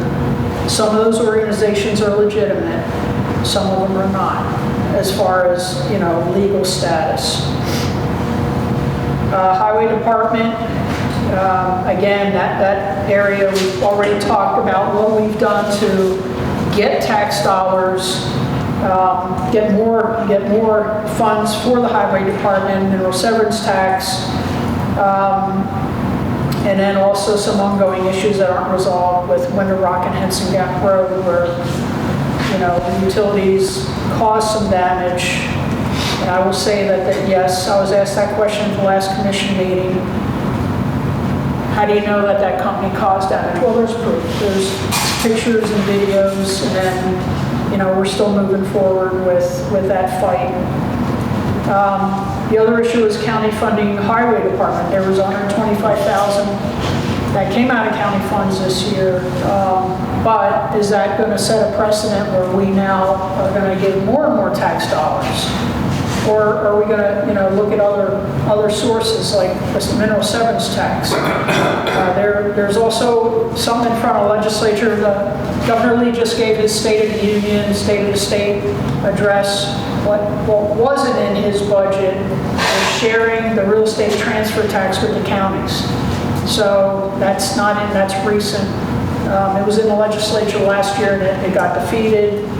There's a little hope that that'll be back on this year's, on their docket this year. Road right-of-way, mineral severance, we talked about that. We just talked about the more money, talking to our state representatives about, what else can they do to have more money get transferred from the state into, maybe it's increased the gas tax allocation. We get 3 cents of that gas tax, maybe, but last year, we had the hurricane, so there was some other expenditures, so that's just a continuing fight, I think. But we need to stay engaged, the commission needs to stay engaged, residents need to stay engaged, and we need to stay engaged with our state level representatives. Yes. Can I jump in for a second? Yeah. There's a lot, right? It's flying around, it's bouncing off the walls, there's all kinds of stuff. What I'd like to do in the notion of civic engagement is make it on a timeline of sorts. I believe there are a number of really immediate issues that are going to come up very quickly, they're very important, and are subject to pressure that people showing up will make an immediate difference. And I kind of want to throw this out here in the hopes that people will adopt one or another of them and make a commitment to show up for them and talk to other people about them, spread the information that they're coming up, and kind of pass along the sense, hopefully you walk out of here with a sense of hope that actually things have happened. It isn't just, oh God, it's just terrible. Things have improved. They could be better. So a lot of the stuff you just talked about, I want to break into a sort of a timeline that I think is accurate of what can be done immediately and should capture attention. I think it starts with accountability, that this county doesn't post agendas. You never know what's going on. You don't know where to go to find out. When I first came here, Keith said, any question you got, just come in and talk to me and I'll let you know what's going on. I was like, Keith, nothing personal. I don't want to see that much of your face. I'd like to go online and find the county's agendas. How about that? Can some of those good-looking women you have hired all the time type? Can they put stuff on the internet so we can look there and find out what's on the agenda for the next meetings of the committees and the commission? There's got to be a drumbeat for accessibility to the business of the county. Because right now, it's just a sand pit. There's no way to know. And that's the number one way to control information and thus public engagement. So that's something that's immediately right. The Puckett contract is critical. It's a replay and reverse of what happened with the ER. That thing sits there in the middle of our emergency room. It's paying nothing. It's consuming roughly a third of the square footage of that emergency room, and as long as it's there, nothing can be done to expand the emergency room. And they want Puckett to come back. They don't understand why they even have to do a notice of bid, an RFP. When you say they, who are we speaking of? The county executive and a key number of commissioners. If you go to the Emergency Services Committee, you'll get a look of bewilderment as to what's the necessity for doing an RFP on this. We know who we want, so that's got to stop, and that's coming It's the up. law. We're going to get city. Eventually, that's possible. Yeah, so, But no business wants to sue because they want to get contracts later. And so, yeah, you're right, maybe, I don't have the money to go after the county. So at any rate, the thing to do is stop it before you have to sue. And it's right now to put we actually stopped the ER contract. We won the first vote and killed it. The city attorney said, the county attorney said, if this resolution doesn't pass, it's dead. You got to go back to square one. And Keith just overrode it and came back on another vote, and we ended up with the catastrophe we have now. So Puckett can be in that same thing, or with people paying attention and demanding accountability and transparency, and by God, as much money as possible for the benefit of this county instead of Puckett, they stand a chance. So that's a hot button immediate issue coming up. The farmer's market, I think, is critical to this community, to the businesses that exist on this place, the ability to obtain good quality produce and meats without having to spend, what, 2 gallons of gas to get up and down. It's just, this district is, in the opinion of this county, a bedroom community of Chattanooga. And that's all it's good for. That's their very strong opinion, is my belief from what I've seen. And the only way that's going to change is if this community begins to recognize the resources it has available to itself and develops them irrespective of the county's opinion. The farmer's market, I think, is the absolute #1 immediate way that economic self-determination can find its way into this county. And that's coming up in April, hopefully. but they need volunteers to help organize that. Right. So Travis is the connection point for that. And I don't know. You all know far better than I who's out there raising livestock, who's raising produce, who needs a market for their product right here. If that can get going, it's a linchpin for this entire community center. With that, the resources become available to address so many other things. What do the youth do around here? What do senior citizens do who don't have the money, the capacity, the time to get down for services of food security, of medical necessity?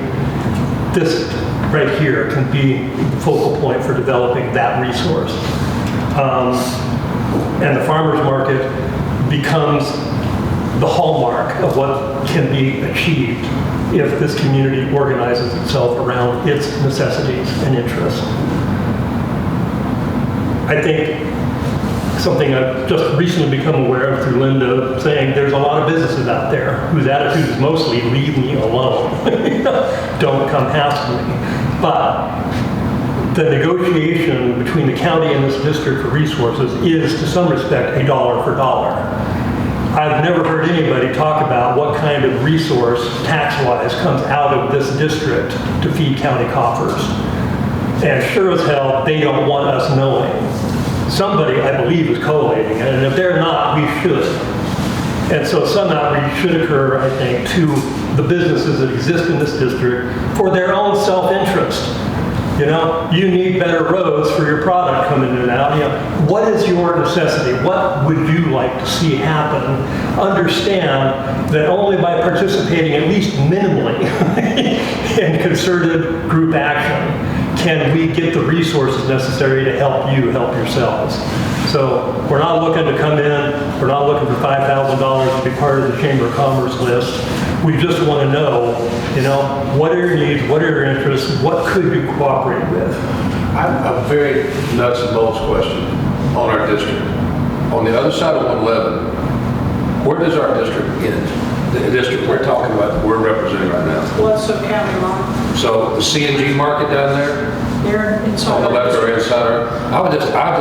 I think it'd be helpful to actually have a list of the businesses that we're talking about. I just was jotting down, you got the wood shop, the metal shop, the distillery, DG, CNG, the flat camp, alcohol, Tennessee Tree Toppers a business, sand pit, the farm that the guy's building here on the corner, that's gonna be, I think, an organic farm, if I Yeah, understand what it is that correctly. gonna be, you know?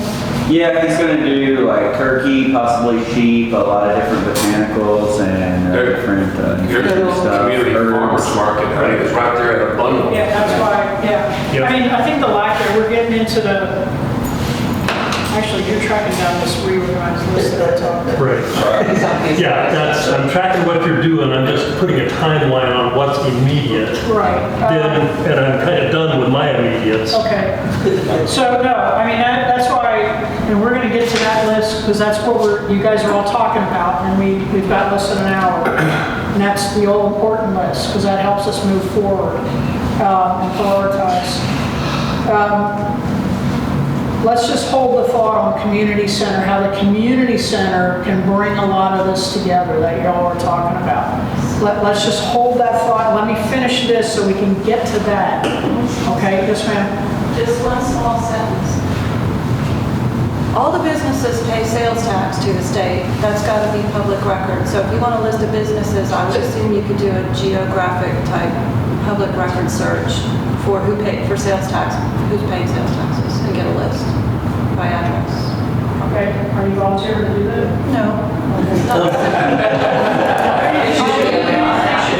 I'm not volunteering. I'm not. Let's just play this out. Y'all could finish my Try to sentence. make a point. So here's the question. I'm just saying. Would you be willing to do that? I'm just listening, right? Okay, are we going to do this? My thought here is that we ought to be allowed to say a point of information without somebody demanding that you instantly have to do that job. That's not where I was going with it. I know you Okay, so let's- weren't. That's what I'm asking, the freedom to Let me make my point, though. express any idea without being asked to do it. So there's also like a way to estimate using sales tax revenue, how many loads, how many tons are leaving, not necessarily the taxes on what's extracted, but it's on honor system. Okay, I'll give you that example. But sales tax can also be used to estimate the tonnage that's leaving. So you can estimate that. And you're right, you can request those records. I don't know what it takes. But every time, One can do that. one person can do that. One person, Right. okay? All I'm asking is that we go through the prioritization process and hand out tasks at the end when you have a whole plan. And people can choose which jobs are most important right now and who's the best person to do that job. Okay, all right. That's my only So, thought on that. okay, community center activities is the next thing. We're talking about like county commission related things, but then the community center activities. They've already started having plenty. It unites people, brings people together, gives them a forum to talk to each other, get to know each other, but then also supports the growth of the economic base up here. Also supports things like the businesses, a list, of who's who up here in the mountain. There's a meat packer, there's a butcher that's getting ready to open shop too down the road. That's another important point. Okay, monthly town halls, let's just talk about that. We started monthly town halls, two-way communication. There's a handful of people that come to those meetings, but what we've learned from the last year is those people have actually, now that they know what the issues are, and we're pretty frank when we go to those meetings, you all know that, we don't hold back. We have a discussion that helps the elected officials when we have to push for things at the commission, but it also, what we're starting to see is those people, once they're informed and they trust their officials to at least stand up for what what the needs are of the community, they're actually slowly getting involved. And that's what, back to the achievements of this year, that's what's resulted in those wins. So that's just, I'm giving you that as an example, but we need more of that. If you can get your neighbors in here, we publish an agenda, and it's interactive. And we have discussions. We don't have, I don't think we've ever had anybody screaming and yelling at them. They're very civil. Okay, so to me, the takeaway of show up, get involved, inform your, officials, have that two-way conversation as things get done. That's the result. And it's a huge impact on the community and for our future going forward. Successes are through community engagement, support of your officials, their advocacy of community priorities. Failures and gains, we already talked about this, but I want to point out they're due to lack of transparency at the county government level and the administration and management of public resources or mismanagement of those public resources. What's it going to take to overcome these deficiencies? Greater citizen involvement and support. And that's the bottom line. So that brings us to updating the priorities.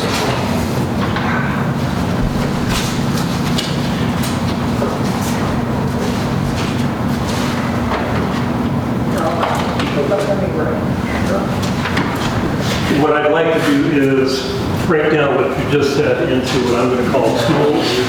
So many things need to happen. The question is what tools are available to get that to happen. Number one, people. If people show up, that's a tool. That's a way of leveraging action on the part of the county. So that's just people, just right people. people what? As a tool. The header on that is tool. So people showing up. What are the tools available to us to achieve our priorities? We have tools. One is people. Secondly, this community center.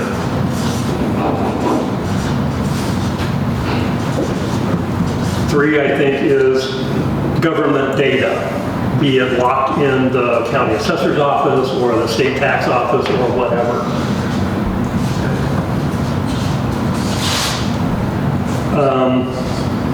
Those are the three that come to my mind immediately. If you see where I'm going with it, it's like, now let's start with maybe priorities or, update priorities.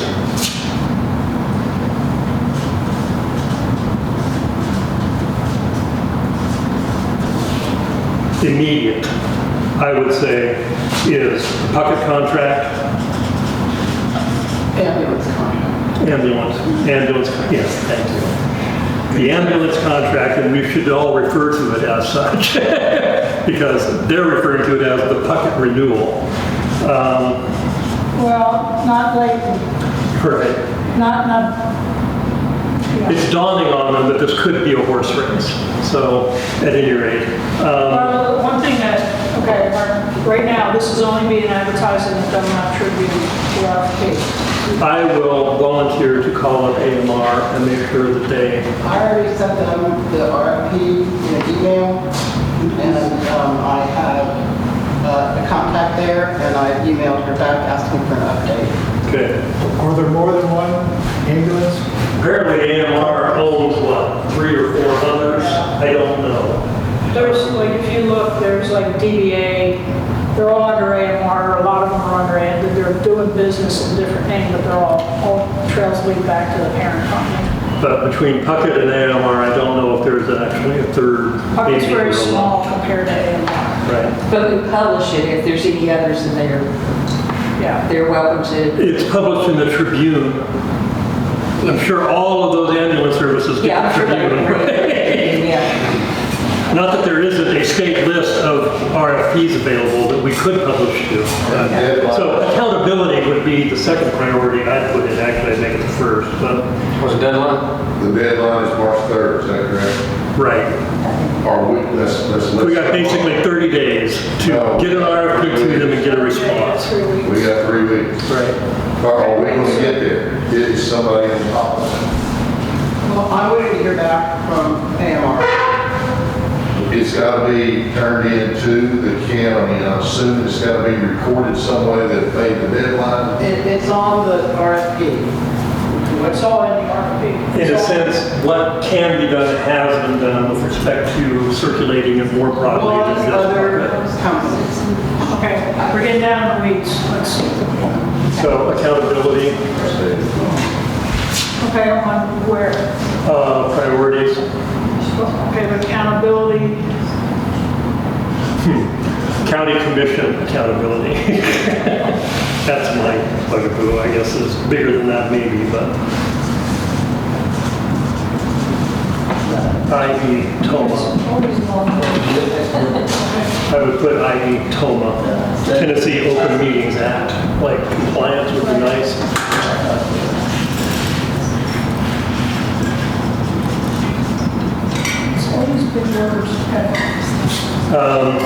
I think senior services is kind of a hot button. You know better than I if that's true. It's true.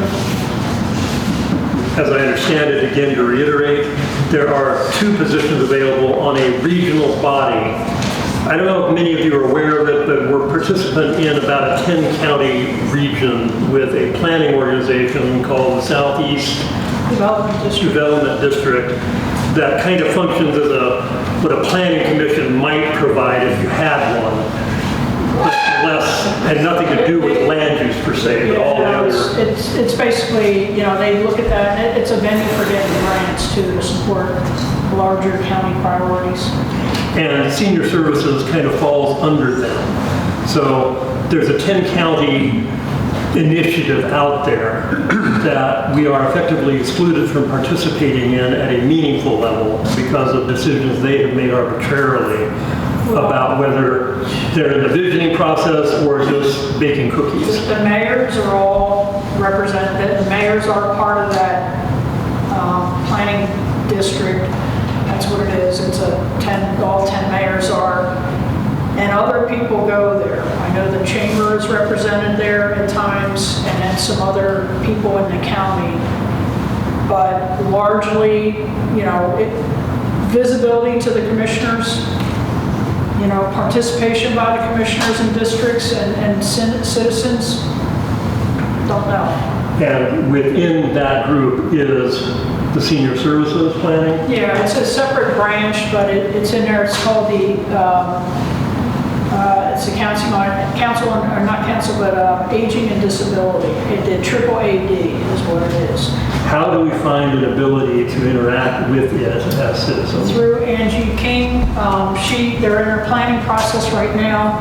She puts in, she's not here because she had a conflict today, but she comes to the meeting, she puts information out for services, but then also she takes needs back to them. They're at the top of their planning. She's our one representative She's for the whole show. of the 2 positions. Right. Okay. So I don't know if it's already decided, but there's a distinct focus on providing those senior services in the valley, not up here. It was moving to create access to it here, and it got sabotaged. And I don't know if it's too late to do anything about it until some new cycle comes up. Yeah, it's not too late. Okay, so that's a hot button immediate kind of question. And Terry, I serve on the Sequatchie County Health Council, and so we have a lot of the agencies that are in town have representatives on it, and one of them is the Adult Aging Disabilities Council. But that's I can check into that. That's Stephanie, the executive director. Yeah, she's the executive director. She lives in Sequatchie County. Yeah. Okay. She's aware of our issue. We have advocated for it. There just needs to be action to get that open mock up here. Okay, well, we have a health council meeting next week, I think so. And what about Meals Check on with Wheels? Stephanie. Yeah, that's part of Triple AD. Right. And so then that's mobile mock, Meals on Wheels, whatever senior citizen. Transportation to get people to appointments. Yeah. And just And- expanded healthcare. That maps back to community center as a focal point for the provision of whatever we can leverage up here. People pounding the table for it. So the other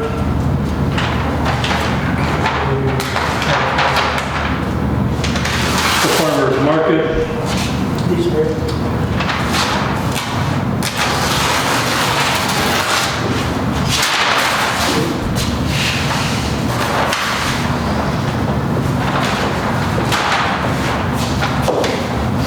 what else did we all talk about during a session that we need to put up here.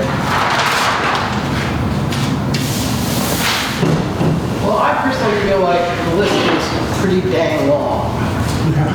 And I know that it may be not in your schedule, but I'm hoping that we get to the place where we're asking people who want to help with individual issues. Because, making a longer list without help is very frustrating to me personally. I've been to a lot of county commission meetings. I've been to a lot of these District 1 meetings. Last year I went to the county, goal setting meeting, and I'm here to tell you that there's a lot of talk. And I personally am involved in this community center, and there are literally 4 of us on the board who show up almost every meeting in this part of town, and Ed.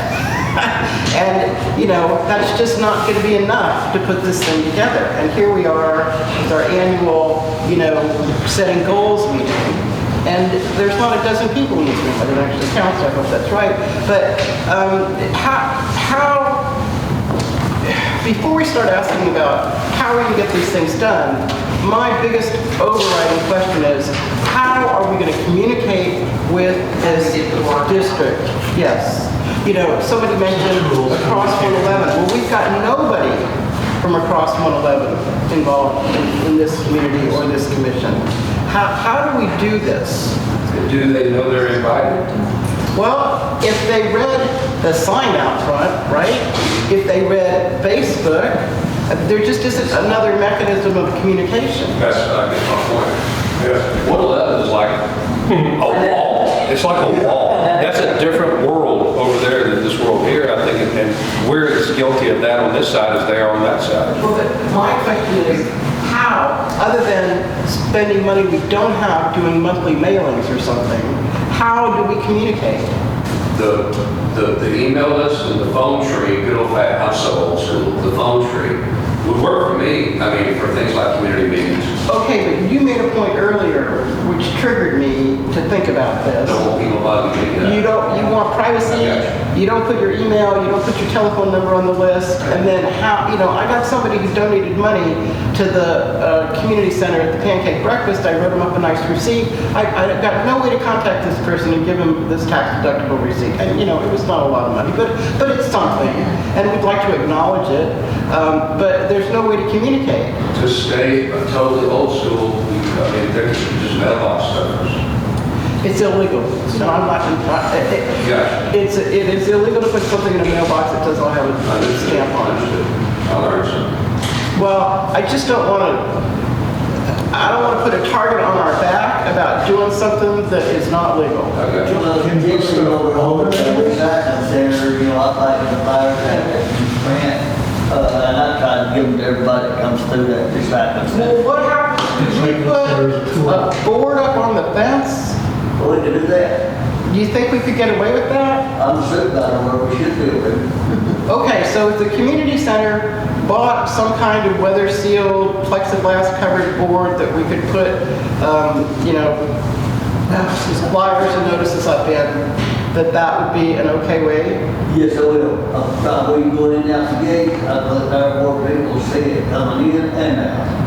I've got a perfect spot for them. Okay, well, you get me the dimensions and we'll figure out how to create that. And the businesses that do draw people, C&G, Dollar General, the convenience center, the dump, signage there, it's helped me. I've forgotten that there was going to be a meeting and come up and actually say something tacked to the bin down at the convenience center. Oh, that's right. I was just telling Terry a second ago, and I was saying that in a generic sense about the emails and stuff, and I get that. But if somebody will remind me to show up somewhere, I generally will. I'm just a space cadet. I don't use this thing for anything other than the text. And just so you all know, the sign-up sheets, we have never sent a blast email. We have respected the privacy. But I am considering taking that information and any other information I can get and creating some kind of a thing where I can send out like one email. Try it. They let people opt out. If they don't want to opt out, try it. Right. You don't get ordered unless you ask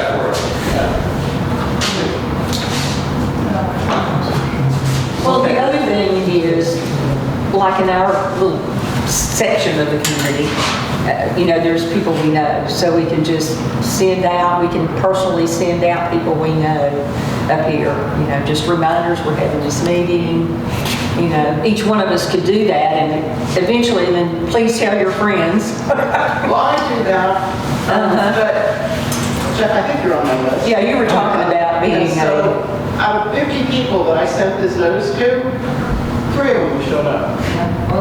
So, Can we expand the sign-up sheet to ask, can we contact you on your email, yes, no?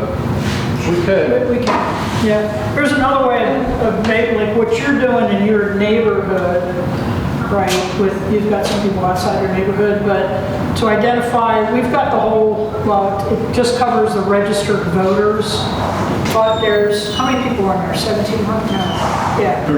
1,300 out of the 2,000 or so that are here. And that's not counting underage. You can go through that list because it's done by roads and it's got everybody, and then it's got addresses. So like sometimes there's like 5 different registered voters per one address. I mean, what you can do, I think, is use that list, somebody that really knows somebody like Chester that knows the area, knows the people in all these neighborhoods, to figure out who, like you, is in that neighborhood, who wants to be the kind of the Block captain. Yeah, block captain or whatever you want to call them, that when there's, like one email goes to like 10 people from either the community center or wherever, whoever's got the event. And then those 10 people then shoot it out to their trees. I mean, that's kind of like a phone tree concept, but to identify those people, because I mean, you're talking probably maybe at the most 10, maybe a dozen people, I would think. Once you get those people established, then you can have a one list you can send out. Right, exactly. Information. So I mean, that's one way, that would be a real more efficient way of doing it. So it's just a thought, I mean, You could also pitch it as emergency contacts. No, I don't think so. all right, well, let's not get bogged down into Okay. one thing, how to But do it. communications is, So communications is huge. That even when there's a hot issue and we need to get to the citizens in the district, it's almost impossible right now to get past like, the privacy. yeah, we use the recycling center, social media, we don't have this phone tree, flyers, but that's a limited population still. I would like to do 2 more hot buttons, which would be Window Rock Road. Okay, I think you better put roads. why don't we list roads? Well, no, because roads is a medium to long-term catastrophe, and Window Rock has an immediate issue coming up in terms of working with Eric with respect to, again, forcing a question of what that money that's allocated in the budget is going to be spent on, keeping track of it, getting a 15-ton weight restriction reimposed on it. I mean, Who's it's going hot to fix the right now. damage? And then also the other issue is taking those privatized roads and making them part of a county road. Right, it's an immediate issue. A larger rational county road network identification is a medium-term priority Well, right now. it's more than Window Rock. It's also Henson Gap in front of the, like, Okay, fine. Slash Henson. Yeah, but who's going to pay for it? that's the, Who's going to pay for it? What is it? And what the hell is going on at the end of it? It's 3 different issues, all of them intertwined with a bunch of bullshit going on with Cartwright.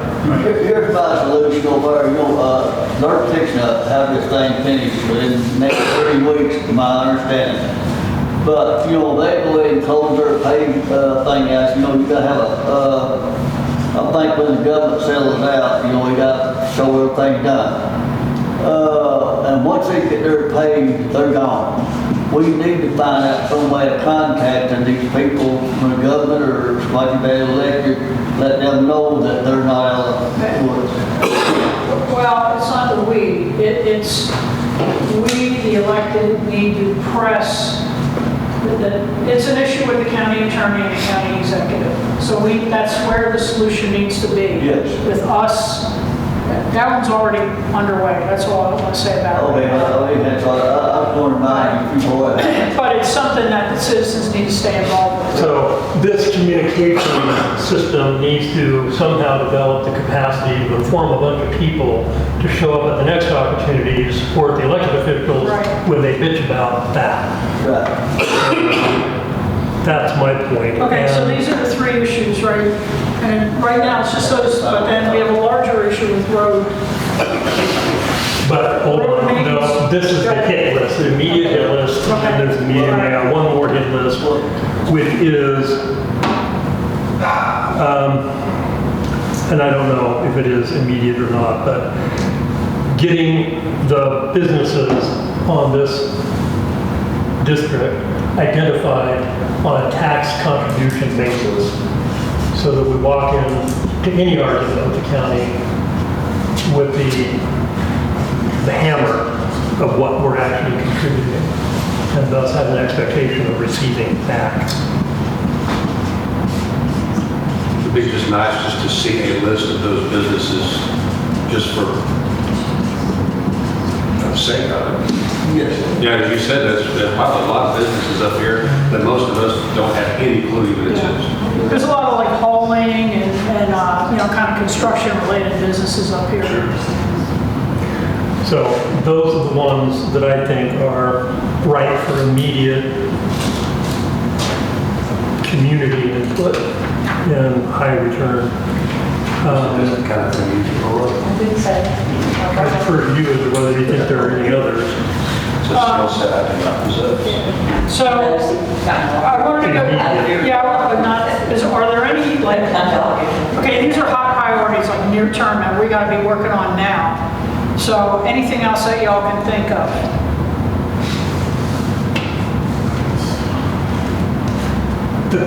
This becomes the main priority to deal with that. Well, I think once we start with the farmer's market and stuff like that, it's gonna bring some. Oh, that was it, Yeah, right, farmer's market. We can identify. What if we make a flyer about the community center meetings, the dates, the times, and give them out at the farmer's market so people will have something that they can put on the refrigerator? How about a list of these immediate priorities with a request for the community's involvement? That's the flyer. These 5, 6, 7, 8, whatever they are immediate, they're important. If you think they're important, stand up and say so.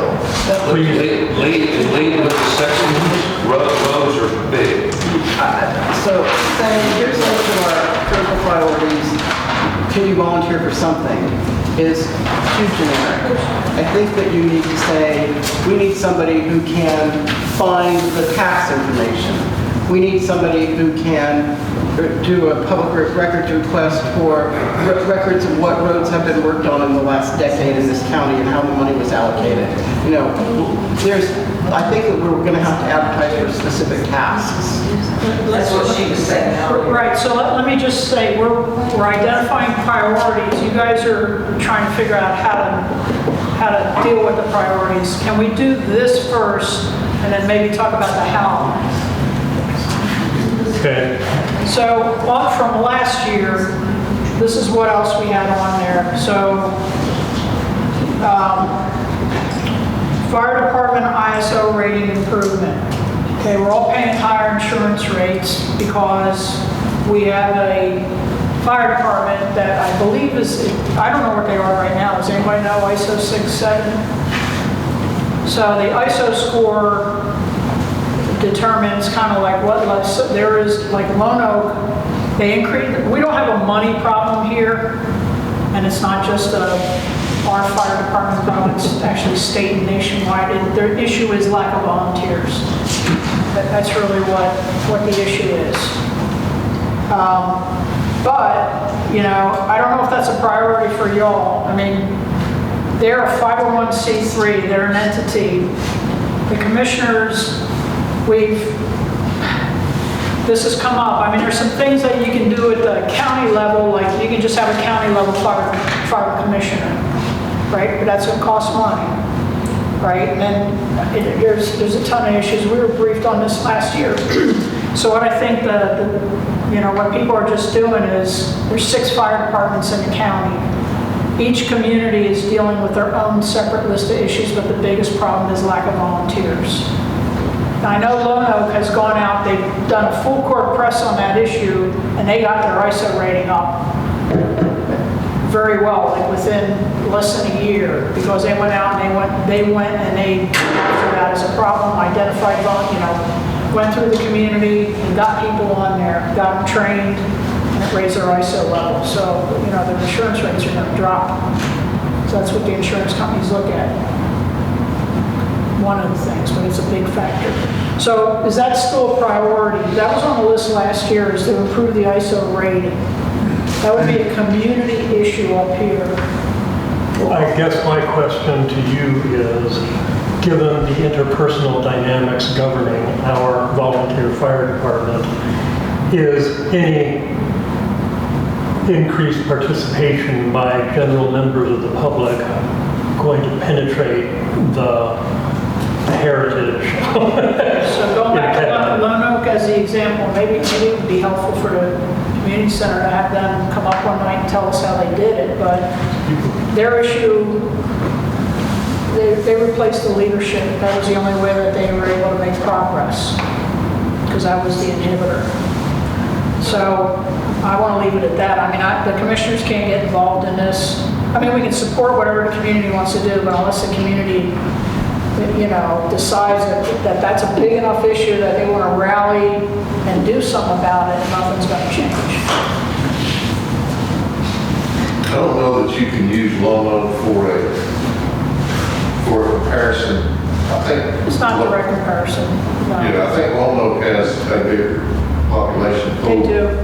I think you would be trying to compare Cable, Fredonia, and all the rest of the smaller districts. And they're in worse shape than we are, from what I understand. Yeah. Lone Oak's kind of a spillover from Signal Mountain and Walnut. Exactly. Right.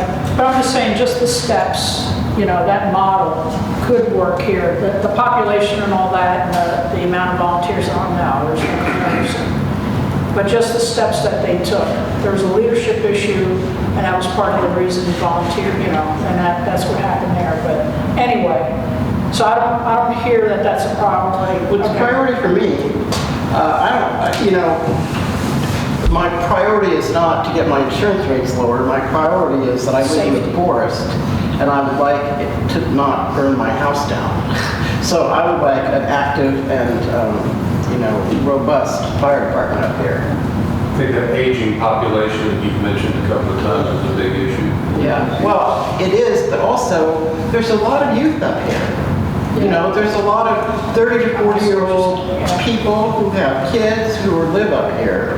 And, that's kind of what we'd like to tap into, right? I'd hate to say it, but it would take, if that's an issue, that really resides in probably the people that can handle that, or the citizens, or a group of citizens, maybe through the community center. I keep going back to the community center, because when we were preparing for this, we kept going back, all trails, or most of the trails kept going back to the community center as kind of the focal point where action could take place. Like, we're gonna, here's a problem, get the little tiger team together that's going to address the problem, and they move out and they start addressing the problem. You only need like 2 or 3 people really on a team. It's not like all community. I mean, at some point you may want to keep them informed where you need the community and MOS to come out and support. That's a little different issue. That's rallying the community after you've already laid out what you're going to do. Right, but you need 2 or 3 people times 10 projects. Exactly. Okay, so we really need 20 or 30 people. Right. Okay. So these were immediate concerns. Anything else? And this goes back to goals, right? Strengthen community. Yeah. You know what's not on here? Is increase volunteers for the community center. Well, It's community center. So the priority is to strengthen the priority center, and that is tools. So the community center exists as a tool, but only to the extent that it gets greased. Okay, so what I'm saying is I'm looking at the goals, and in order to strengthen community, you need to increase volunteers at the community center for XYZ projects. So is that not a priority in itself? That's a tool, I understand why that, That's why the farmer's market, to my opinion, is an immediate priority. I think to build the community center's capacity to do anything about anything, it's going to, you have to capitalize on every single event that's coming through the center. The next one up is farmer's market. So this phone tree, business flyers and the recycling center are a way to strengthen turnout for the farmer's market. And the farmer's market is a way to then circulate information about immediate hit points and request volunteer so this is all the community center is going to be focused on this year then? is what- Well, no, I think it's the next immediate thing that you can You have a leverage. completely unsuccessful farmer's market if you don't communicate to the populace that there is a farmer's market happening. Right, which is my point. This is really the immediate priority. So that's, okay, so that's a priority, not just a, well, it's a It's the tool. linchpin to any further progress on anything. So what would it look like if you put it on this list? What is I thought we that? had communications, We have a It's simple tools, but it's also a priority. but it's turned into one. It's the only. Thank you for that. Number one priority, communication. These guys are obviously married. All right, And in constant disagreement. that's all right. We're in total agreement at this point. Total agree to disagree. All right, so the other thing, if let's just move into, so these were immediate, and we might want to elevate something else to immediate when we start talking about, last year we also had something on here like the park, the TWRA property. We have not, I know Chester and I, we talked, there's some residents that talked to us about that last year. We just, never got to sit down with TWRA and exploring that issue. Because we had too many near-term priorities, so this one kind of went to the back burner this past year. So can I, number one, put communications in big, bright, bold, starred letters somewhere other than the hot button? I don't know. It's so critical that it's not simply one, it's the linchpin to anything else. It's one of those. It's the number one priority, I think. So I think that we should put TWRA conversation on this year's priority list. One problem you got is the average citizen can't get to the problem. Well, this is the answer. Curly, who's the, longtime leader of the Tree Toppers, who's kind of since retired from that in the last year or so, but he has a relationship with TWRA and land. Because Tree Toppers worked with him for that land that was across the highway. To get that, they had a whole thing going where they wanted to get that public access to that. Southwest Monson? Yep, Yeah. which they kind of failed on, but Curly. Anyway, so maybe we have a way in. So- That's the point. So that he's somebody he's a resource, whether or not he's willing to. Sean Edgman is the contact person in Sequatchie County. Who? Sean Edgman. Sean Sean, Edgman, yes. TWRA regional contact. Yes. Now, I think Senator Todd Gardner over the. Okay, so this is still a priority. Yes. It's not an immediate priority, so we'll just leave it here for now. Okay,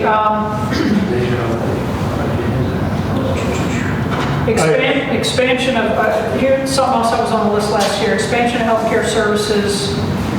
It wasn't just hospital ER, it was expanding the ER, which that didn't happen during this last. There is an opportunity, this is going to be, unless the citizens stand up for this, in the contract with Erlanger, after the first year, the county could give them notice that we're going to another RFP. That's in there. Now, this being election year, I tell you, it's not going to be popular. Okay, but that's the only way we're going to get expanded. So, well, it's not the only way, but it's one immediate way. And the ambulance RFP is tied to that. If that 5,000 square foot building that Puckett is occupying now is still occupied without any, let's say they win the competition, there has to be some sort of clause in there that if they have to be moved or whatever, that's written in there, because that was a real hurdle for the bidders last time. They were bidding not knowing exactly how much space was really available, and the county was like totally deaf on that. Is that other property, is it being considered for ambulance? Well, it's interesting because I recommended, and that was the only thing I think I lost on was that point. I asked that you identify county properties that are available to the bidder. Doesn't mean that they have to use them, and they took that one out. Yeah, that happened at the last meeting, like just a couple weeks ago. Yeah, and that property's right next to the... Yep, because they have in their heads that we have to build something there, and that's not true. The bidder's going to look at response times as the driver and cost. And they're going to look at a map basically and say, I need to have my facility here, or even multiple, it depends. I mean, there is a cost associated with it that the county may or may not be able to bear.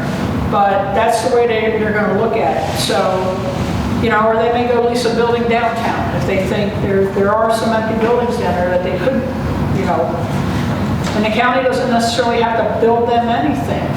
That could be part of the negotiated lease where maybe they get the land for nothing and they build it, and then when they leave at the end of the contract, it stays with the county. It could be something really temporary, like a shed or something that doesn't need But the way they have it now is going to remain where it is.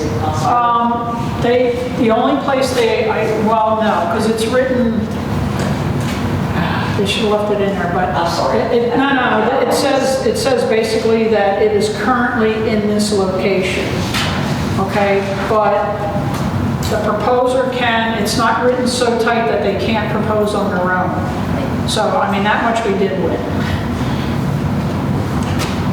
It's also part of what people showing up can demand answers for. Yeah. What idiocy is this again? So basically, the citizens got to track this whole thing,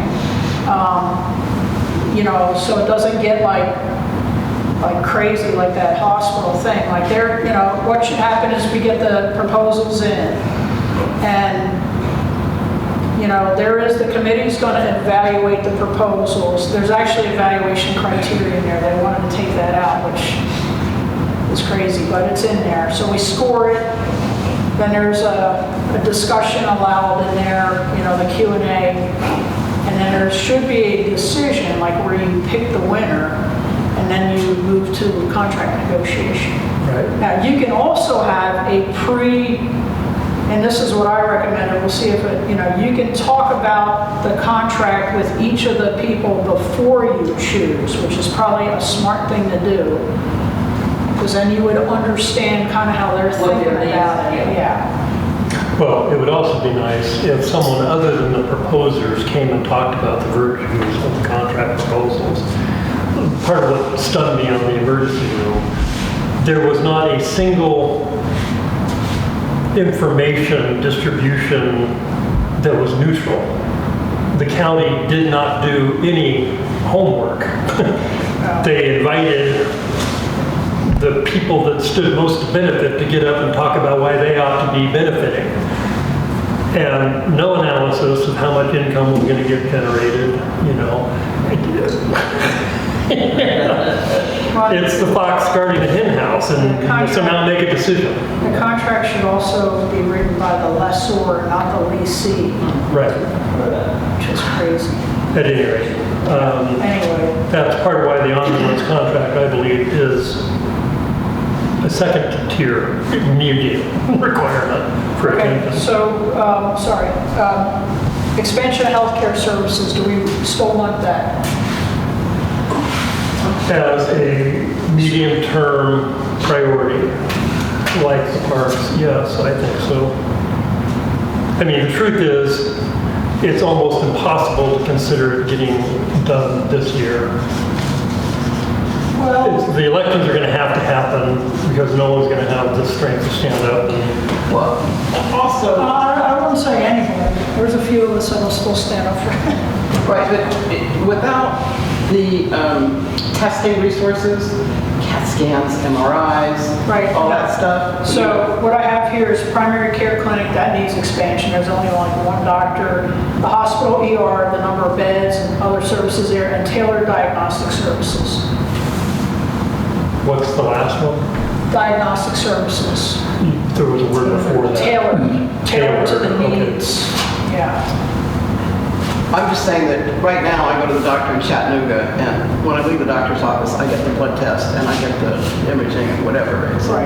one-stop trip. Right, that's the tailored diagnostic. Okay, so, yes, I'm interested in increasing medical services in Dunlap, but it's got to be wraparound services, not just a doctor's office. There's also a need for like dialysis. So a lot of our, I guess there's 6, 7, maybe 8 people that go out routinely. They have to travel for that. So I don't know if that's great enough need to, move the needle on a business. Well, I think they have mobile diagnostic. They could, yeah. They do. So anyway, we're getting wrapped up in the Weeds again. Okay, so the other thing that was on here is to explore that National International Rock Climbing Center. So what I heard in that whole discussion was there are existing businesses, ecotourism, let's call it, ecotourism/recreation. There are farm resources out there that people could go visit. There is a cutting-edge, integrated, organic farm about to start up. There are people raising livestock and produce in this district. There is a ton of rock resource to do climbing on. There are trails throughout this mountain people could do biking on and hiking on. There is essentially the tree toppers acting as the only park facility in this whole area, although there is an opportunity for park resource in the TVA or whatever the hell it is that no one knows about. There's Trail of Tears, and there's a farmer's market about to start up. So there's all of these ecotourism / recreational resources, opportunities that are not stitched together in any fashion. So organize. On a medium to long-term basis. We need a chamber of commerce. And or a tourism board or something like that. And the internal politics of creating that here versus trying to leverage resources out of the one down there becomes the question. Is it worth trying to hammer on our existing, will they bend to pressure from this district to give a shit about the resources up here? Or do you just have to fight the war and create an independent one that leaves them alone? Okay, so how do I word this? Organize ecotourism, agritourism, resources? Tourist information. Or businesses, well, there's opportunities that aren't. Sure, call it resources. Find some better word later, but. Resources and promotion. Promote. Right, promote and organize ecotourism and agro-resources. So, because it strikes me that we've got the nucleus of something pretty exciting. Yeah, they put years and years into, the gentle thrills of canoeing the Sequatchie. They've got that laid down there. There's a lot of people put in that river on a regular basis. Put the river in too.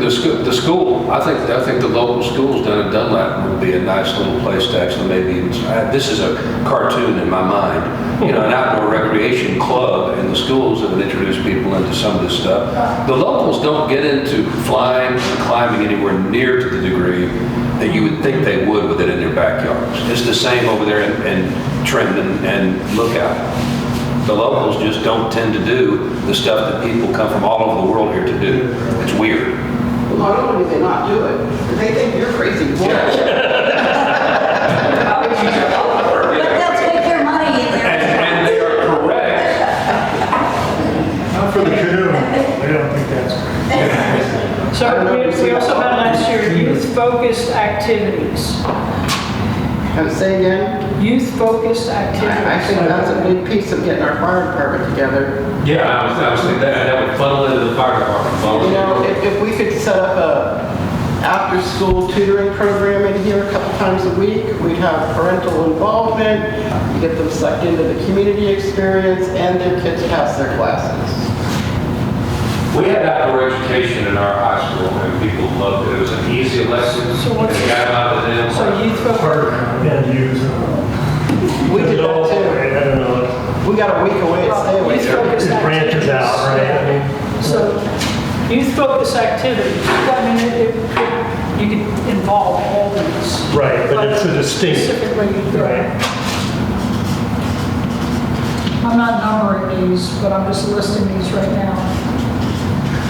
Youth services maps to eco, whatever that resource thing is, and parks creation and services Okay, so let's see what else. as a community center. Expand partnerships outside Lewis Chapel community to support goals. That's a stretch right now. That's a long I mean, term. That's a long term. Some of it could be, I mean, it's kind of sprinkled in here, but I think we need to call it out. Appalachian Heritage Museum, this was the Cherokee thing, Chester. Yes, So Chester and I had an interesting business meeting with an individual, but when we did some homework, we found out that they were indigenous, but they were indigenous to Morocco. So they were after grant money, so we terminated that conversation. For what it's worth, International outreach. Trail of Tears stuff as part of the eco Yeah. tourism. And again, Curly Dunn was, On the get through original Trail of There's a Tears. whole list of this. Right, it's, Yeah. yeah. I mean, you got. another You thing. need a reason for people to come. You want lots of things on your little So brochure. organize the resources, you'd have to like, if somebody was taking this and building it out into a plan, so you can take action on it, that would be pulling some. One of them, right. You know, this neighbor getting going out and hire these engines from another county or country or wherever you get it from. Yeah. And they get these minority grants. And I have never been notified that, about a grant coming in or these other Cherokee engines, supposedly engines that she brings in to pretend in her county. Our district should reap some good benefit out of those grants that we're getting for Cherokee engines, since I'm a minority on this district. Again, Yeah, so there was one more that I had on this list that actually, we worked it because we just tripped over it. It started with the AAAD Senior Services Mobile Mock thing, but I think this one needs to stand alone this year. Representation on boards and committees. Okay, so Northwest, the Water Board, AAAD, do we, Angie's there now, but there's still an open slot. The Tourism and Economic Development, the Southeast Development District, where only the mayor and, select members from this county go. Why? How come we don't have representation here? Because that's who decides what grants we get to do X, Y, Z county priorities. That list I gave you guys, this is what the county, this was the output from the county meeting last year. So we injected, or at least our goals mapped to some of these, but. can I suggest stop that and put right here? Yes. A board representation. What's really sad is we got this Colorado property at $3.5 million deal off the tax District roll. representation on regional boards. Yeah, It's more than just one though. Board, boards. yeah, boards. representation by district reps. Board and committee, because there's Okay. county committees that y'all can sit on, but Representation. always long ways off. Yeah. Back over here, Yep. comprehensive traffic plan or road plan. I think there still needs to be prep there Integrated road plan. on creating an integrated road plan. At a higher level than what we're already. Right, it's actually an integrated county road plan. You know, at least an annual prioritization of the road department's activity. God, I'd be happy with that to start with.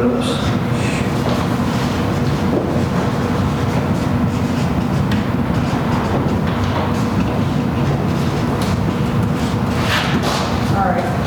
And Ala, your concern about, before we invite all these people to come enjoy the recreational opportunities of our neighborhood, like, there needs to be, A motel. well, there needs to be a recognition that Window Rock is of limited capacity because there's plans to just blow open the entire back 3,000 acres. Continued progress and prioritization of physical infrastructure. Well, it backs onto the question of the integrated road plan. You know, there's the immediate need to get Window Rock at least back to the standard it was built at. You know, that would accommodate 25% more flow safely, because right now it's getting dangerous. But if in fact this district is going to grow at the 2 to 3% annual rate that it's targeted for, and that's what's coming our way, is my understanding from all the statistics I could find.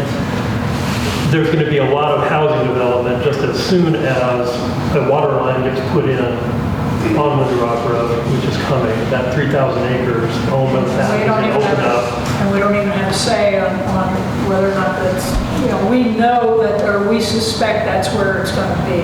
Right. Because if you just look at it, it's a no-brainer, but we will have no say in that water company's priorities, either from the county side, part of that process, or the utility side of the process. And I think there's a very strong argument that Window Rock, even at its original design capacity, doesn't have the capacity to build out the past 3,000 acres. And that goes back to, is the county getting into building roads, your point?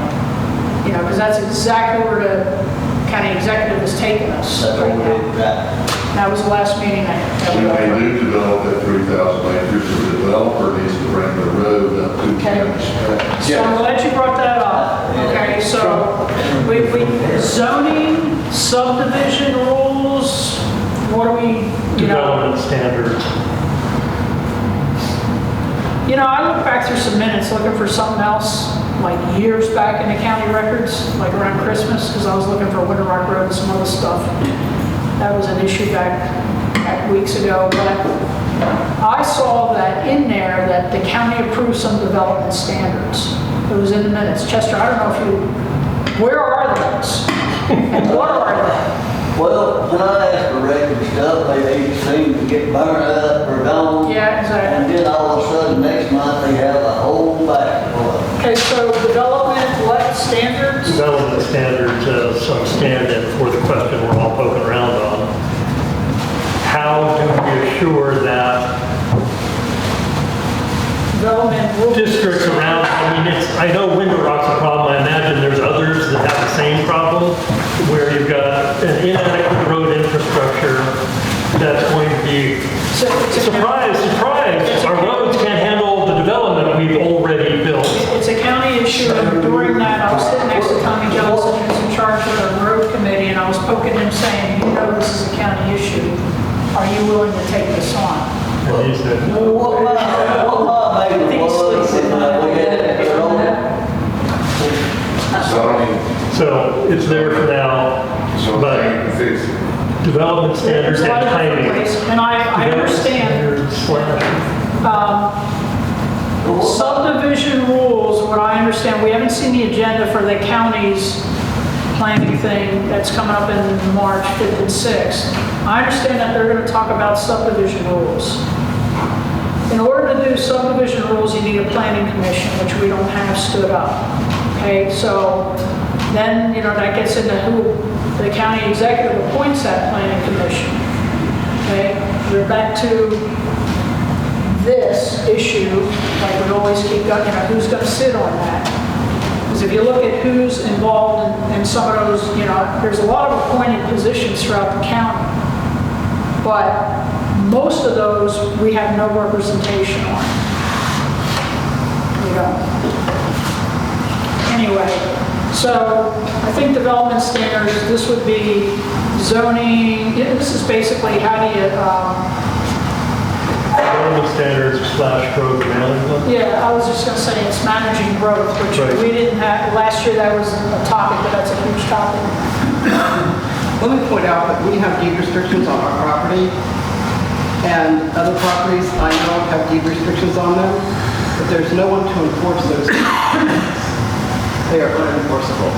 Unless you get an attorney at your own cost and they go through the court system, Right, well, which that's pretty much it's happening in our neighborhood right now. Was it really?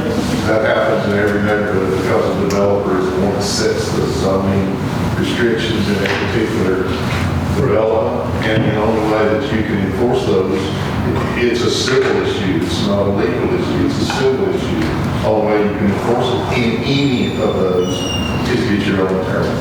Right, which is not financially feasible. Well,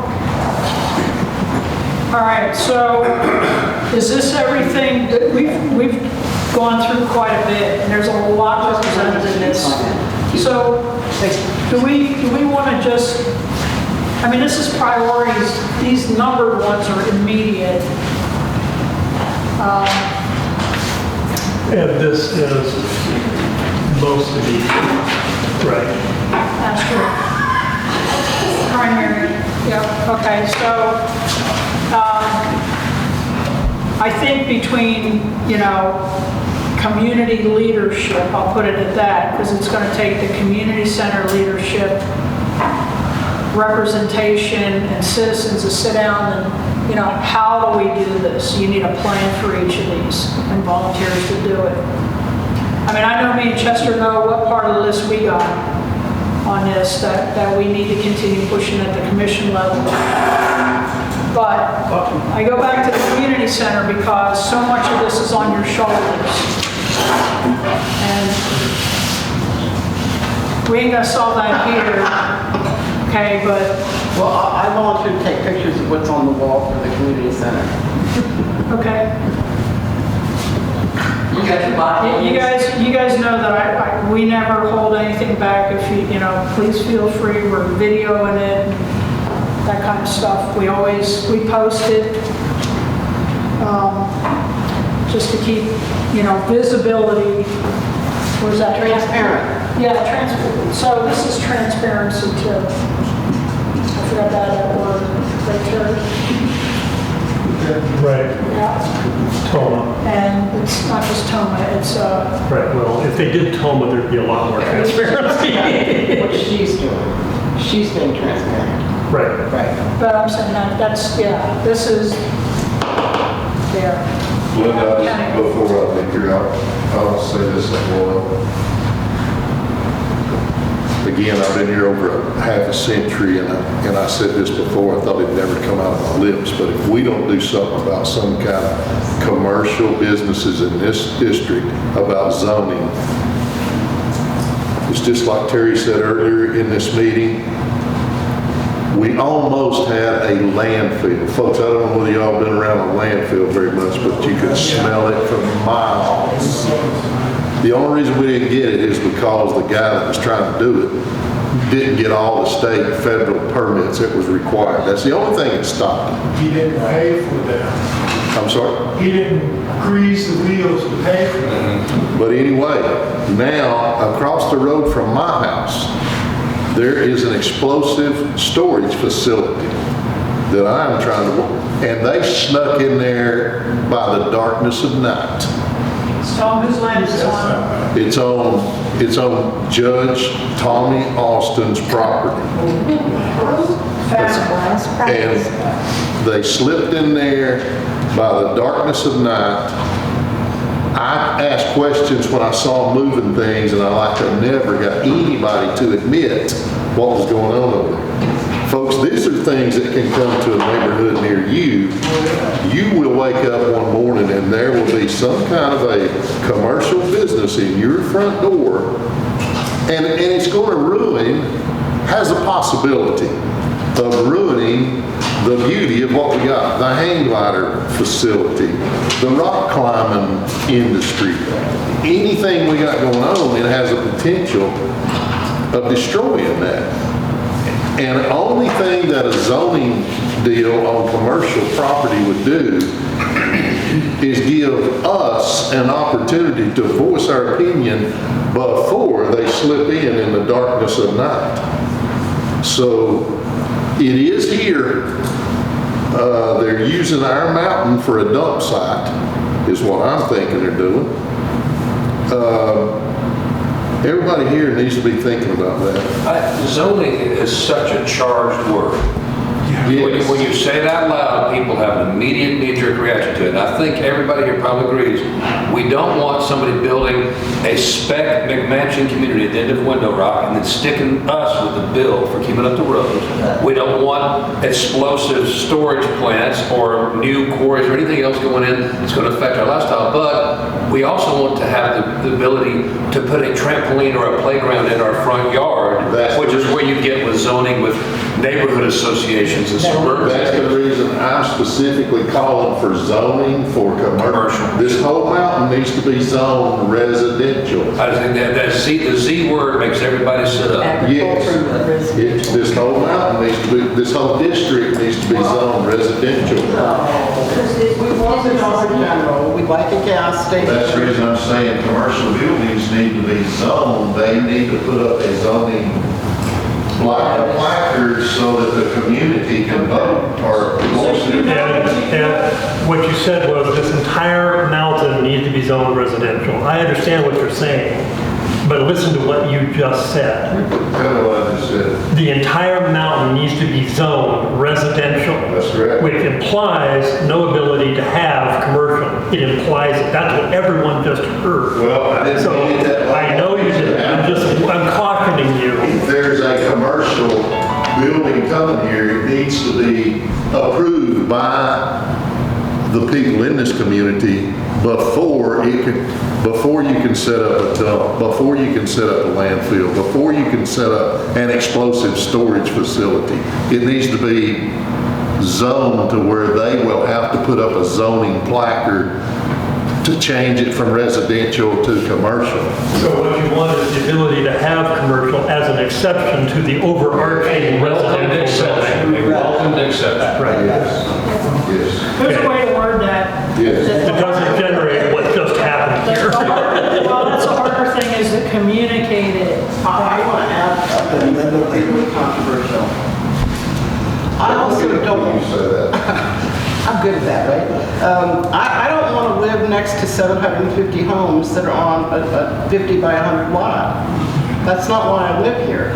So I would like to see some residential constraints too. You know, our place is 2 acres. That's subdivision rules. Well, it's not just subdivision rules, it can be the entire district. Right, but I'm saying the way to do that is to use subdivision rules, which is short of zoning, but you still need to have a planning commission. Fits it on the builder. Yeah, I believe there's a way, McMinn County, okay, in the document I had, and I looked at this like over a year ago, and there was like no interest at the community level, but maybe we'll bring it back on our agenda and talk about it. They have no zoning in McMinn County. But they have subdivision rules to address a lot of these issues that we've been talking about. And there is a provision, I believe, in there, I have to go back and read it, for commercial. Like, you know, when they want to come in, they got to petition and then, you know, lay out their plans so the community at least gets a heads up and has a say in whether or not, you know, that meets the requirements. So that might be, you know, I'd be happy to, it's a pretty decent-sized document, and it talks about, what the parameters are for subdivision, subdividing different, but there's also requirements for infrastructure not at taxpayer expense. They've been getting around that here, like people that own big tracts of land, they'll subdivide it in the lots, which is what's happening up on Winter Rock and other places. And there's really no developer per se, so they sell off the lots, build a bunch of houses, and then nobody's responsible for updating the infrastructure. But if we don't make this thing a priority, Yeah. all of those folks over on Window Rock Road will be sitting over there with 300 homes, and we'll be saying, wow, I wish we'd have done something about that. Potentially a gatekeeping community. Well, actually, it's 750 homes. Well, there you go. But if we just keep sitting here mulling around and not saying, Is there any way that we could get a committee for each district, like the district first one or two, to control their district on how they want it run? Well, that was my next question, is could we pass this subdivision rule or whatever we're gonna call it? Just for District 1? I have, I looked at that last year and I don't remember, the guys who would be able to address that are gonna be at that, there's a planner.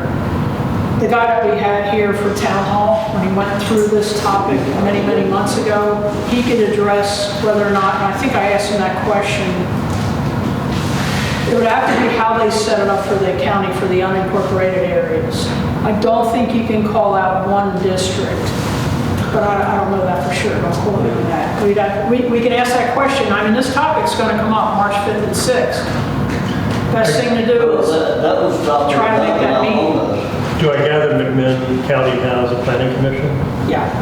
At a minimum, any kind of growth management, growth restriction, zoning, whatever term of art you want to use, will require the creation of a county planning organization. A Sequatchie County Planning. Yep.